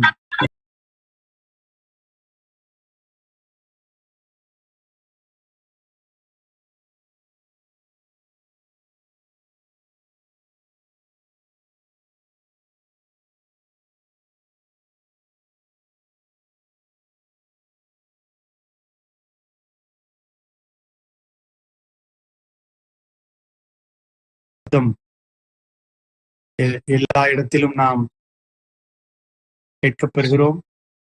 மலைகள் எல்லாம் அவை முட்டி கேட்டுக் கொண்டிருக்கிற அந்த சத்தம்தான் அண்ணாமலை கரோகரா. எவ்வளவு அழகாக இருக்கிறது. ஜோடிக்கப்பட்ட கைலாய திருவண்ணாமலை, எங்கும் ஒளிர் விளக்குகள். அரகர அரகர என்பது கடலில் முழங்கியது. அருணை வளம்பதியே என்கிறார் ஞானசம்பந்த பெருமான். இதே போல லிங்க புராணத்திலும் இதை போன்ற சருக்கங்கள் நம் காண கிடைக்கிறது. தேங்கும் அன்பில் சிவபுராணந்தனில் ஓங்குரை சங்கீத போதி வாங்கலெங்கு புராண பரப்பினும் இங்கு அறிபடியும்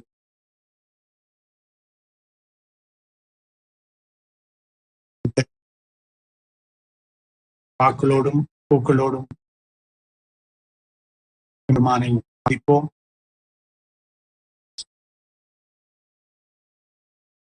சிறிது நேரத்தில் எம்பெருமான் நமது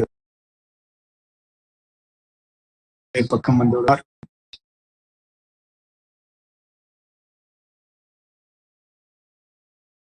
புத்துமணியா முகத்தினில் வியற்ப வித்துருமம் வைத்தனை மெல்லிதடிப்ப பிரியம் விழுவதை அடிக்கடி வியர்த்து சித்திரை சொன்னார்.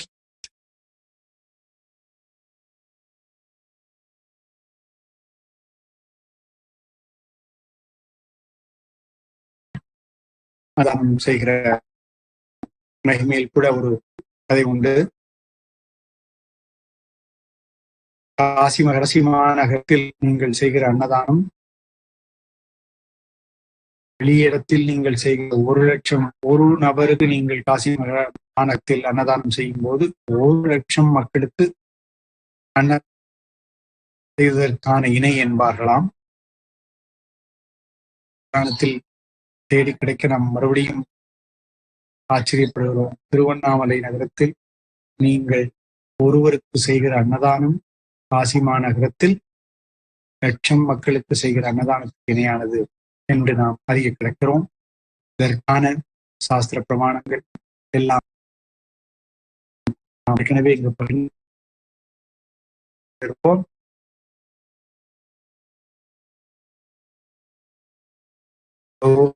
அண்ணாமலையாருக்கு அரோக எங்கெங்கள் எல்லாம் இருந்து நீங்கள் இதை பார்த்து கொண்டிருக்கிறீர்களோ அறிந்தே நீங்கள் எழுப்பலாம். Where and all you are seen, you can say அண்ணாமலைக்கு அரோகரா, அண்ணாமலையானுக்கு அரோகரா. Kailasam has been complete, waiting for arrival of Brahman Annamalaya. You can see அண்ணாமலையாருக்கு அரோகரா, அண்ணாமலையாருக்கு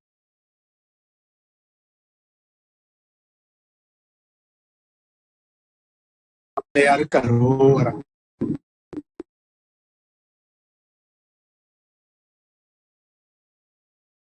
அண்ணாமலையாருக்கு அரோகரா.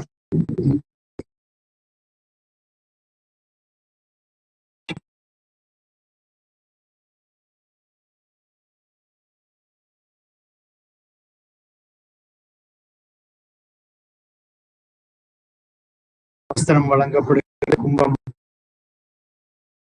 மரியாதை நடந்தது. அதற்கு அடுத்ததாக பழங்கள் நைவேத்தியங்கள் வைக்கப்படுகின்றன. அண்ணாமலையானை அருகில் தரிசிக்கிறோம். உண்மையான தரிசனம். அண்ணாமலையானை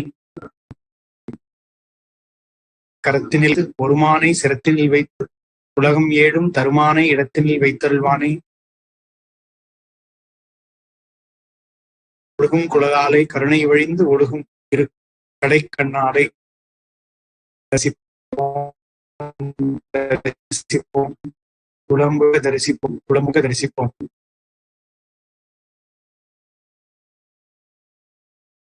அண்ணாமலைக்கு அரோகரம், அண்ணாமலைக்கு அரோகரம், அண்ணாமலைக்கு அரோகரம். சிவாச்சாரியர்கள் பொருட்களை பகவானுக்கு கையில் சாத்திவிட்டு நைவேத்தியம் செய்துவிட்டு இருக்கிறார்கள். நீல வரிசையில் 21 வகையான கொடுத்திருக்கிறோம். நாம் சாத்திரு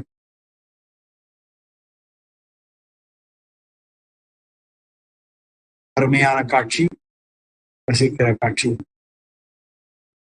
எல்லாம் பக்தி சொருக தரிசிப்போம்.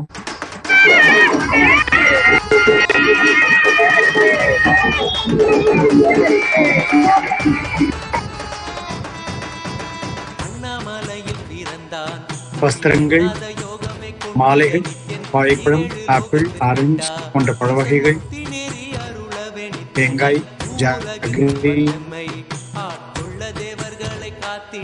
நவதானியங்கள், துளசி பொடி, திருமஞ்சன powder,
If you know the language, don't know the language, it's nothing. Just say Annamalai Karovara.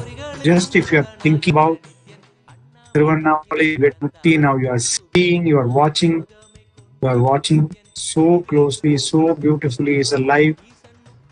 Such a beautiful. All of you please say Annamalai Karovara. Annamalai Karovara. Annamalai Karovara. Naamalayarukku arovara, Naamalayarukku arovara. Loud voice, chant this. Annamalaiarukku arovara, Annamalaiarukku arovara, Annamalaiarukku arovara, Annamalaiarukku arovara, Annamalaiarukku arovara. Nithyananda Paramashivam. Swamiji ki jai, Swamiji ki jai. Annamalaiarukku arovara, Annamalaiarukku arovara, Annamalaiarukku arovara. அண்ணாமலையாருக்கு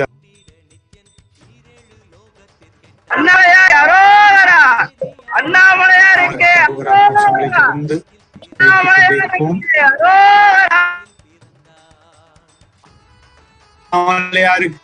அரோகரா, அண்ணாமலையாருக்கு அரோகரா, அண்ணாமலையாருக்கு அரோகரா, அண்ணாமலையாருக்கு அரோகரா.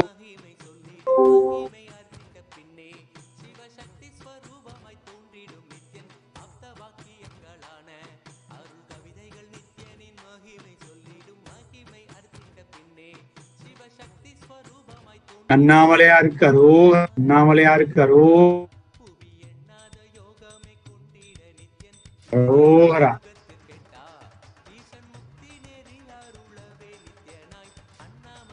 அண்ணாமலையாருக்கு அரோகரா. மண்டகப்படி மிக சிறப்பாக நடந்து கொண்டிருக்கிறது.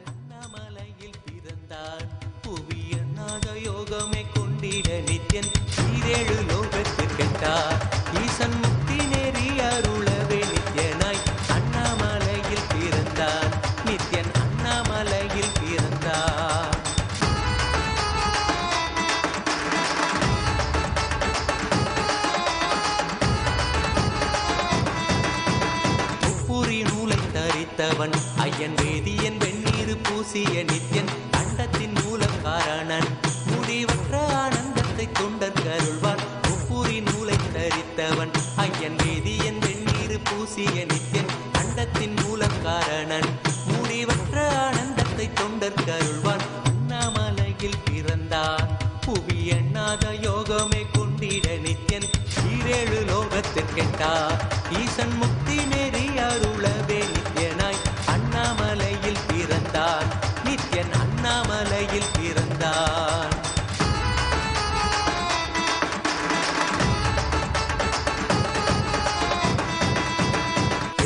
உலகாளும் ஊரை மன்னவர்களித்தவன் அர்த்தநாரீஸ்வரனாக அருள் செய்திட்டே எம்மை ஆட்கொண்டிடும் நித்யன் பேரறிவு பொருள் நித்யன். உலகாளும் ஊரை மன்னவர்களித்தவன் அர்த்தநாரீஸ்வரனாக அருள் செய்திட்டே எம்மை ஆட்கொண்டிடும் நித்யன் அண்ணாமலையில் பிறந்தான். மண்டகப்படி நடந்தேறி கொண்டிருந்தது.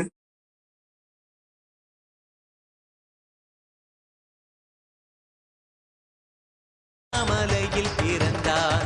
நித்யன் அண்ணாமலையில் பிறந்தான்.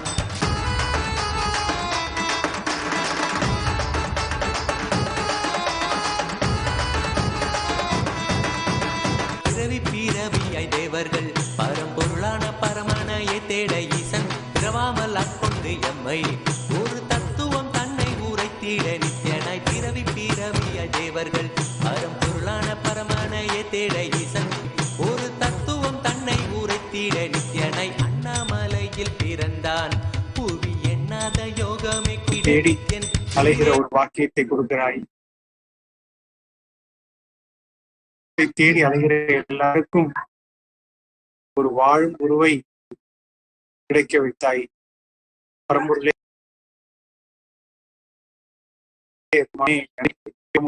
போல கிடைப்பதே கொடி புண்ணியம். மனிதராய் பிறப்பது அரிது, அதிலும் ஞானத்தை தேடுவது அரிது. ஞானத்தை தேடுகிற நமக்கெல்லாம் வழிகாட்டியாய் அருணகிரியின் வாரிசாய் திருவண்ணாமலையில் உதித்த சுவாமி அவர்கள் பெருமான் பிருங்கி மகரிஷிக்கு எவ்வாறு ஆனந்தம் செய்தார்களோ அதே போல எல்லாம் அருள் பாலித்து கிடைத்தேற்றுக் கொண்டிருக்கிறார்கள்.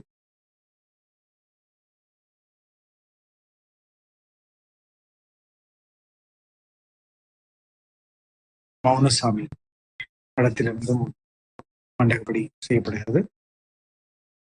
ஒவ்வொரு இடமாக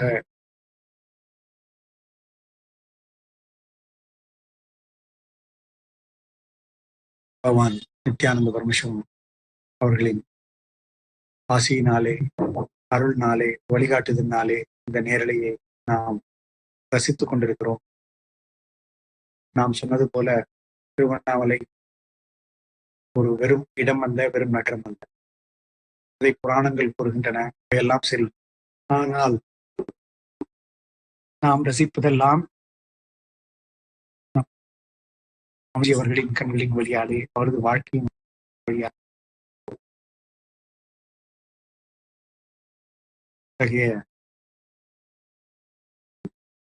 ஒரு அற்புதமான தினம் என்று புரட்சி பொங்க எம்பெருமானை பிரார்த்திப்போம். பக்தி பொங்க எம்பெருமானை பிரார்த்திப்போம்.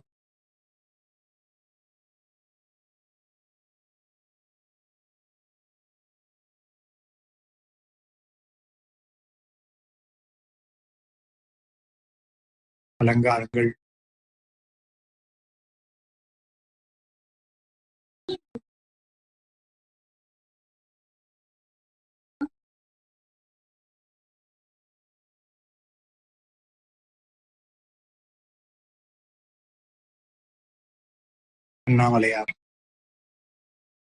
அண்ணாமலையாரை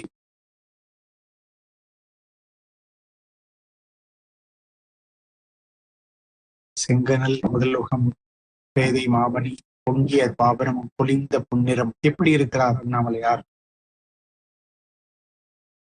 அண்ணாமலைதான் எப்படி இருக்கிறது சொல்கிறார் நம்பெருமான். செங்கனல் முதலுகம் பேதை மாமணி பொன்னம் தங்கிய கலியுகம் தன்னேலே சிலை அங்கமாம் அதன் பெயர் அருணாபோதனம். முதல் யுகமாகிய நாம் 96 பிரம்மர்கள் கதையை கேட்டோம். 6 பிரம்மர்கள் எப்படி வந்தார்கள், அதனுடைய கால சக்கரம் என்ன, கால கணக்கு என்ன என்பதை பற்றி நாம் பார்த்தோம். அதை நந்தியம் பெருமானவர்கள் மேலும் விளக்குகிறார்கள். எப்படி இருந்ததாம், முதல் யுகமாகிய வேதா யுகத்தில் சிவப்பாகிய நெருப்பு மலையாக இருந்ததாம். திரேதா யுகத்தில் மாணிக்க மலையாக இருந்ததாம். துவாபர யுகத்தில் பொன்மலையாக இருந்ததாம். கலியுகத்தில் நாம் பார்த்து கொண்டிருக்கிற கல்மலையாகவும் நமக்கு காண கிடைக்கிறதாம். இந்த மலைக்கு தான் அருணாச்சலம் என்று சொல்வார்கள் என்கிறார் நந்தியம் பெருமான்.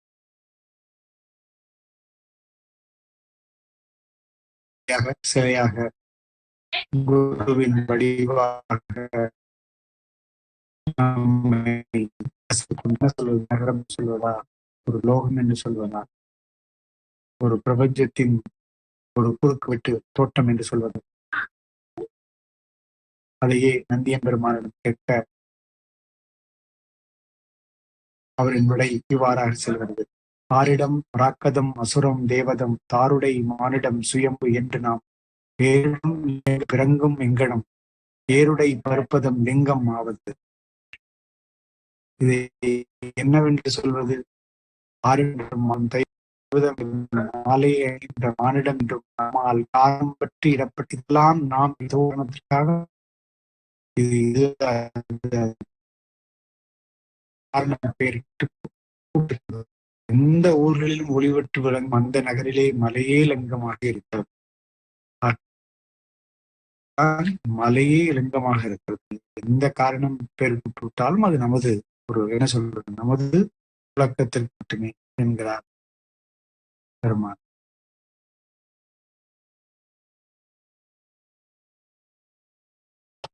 இதே போல பகவான் எம்பெருமான் இப்போது நகருலா வந்து இருக்கிற இந்த கிரிவல பாதையிலே பெரிய சித்தர்கள் சமாதிகள் நாம் காண கிடைக்கிறோம், காணப்பெற்றோம்.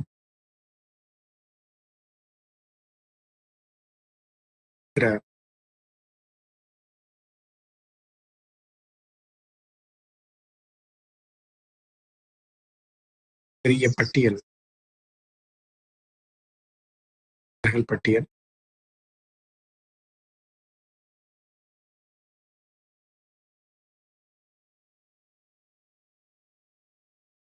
சில சித்தர்களை பற்றியும்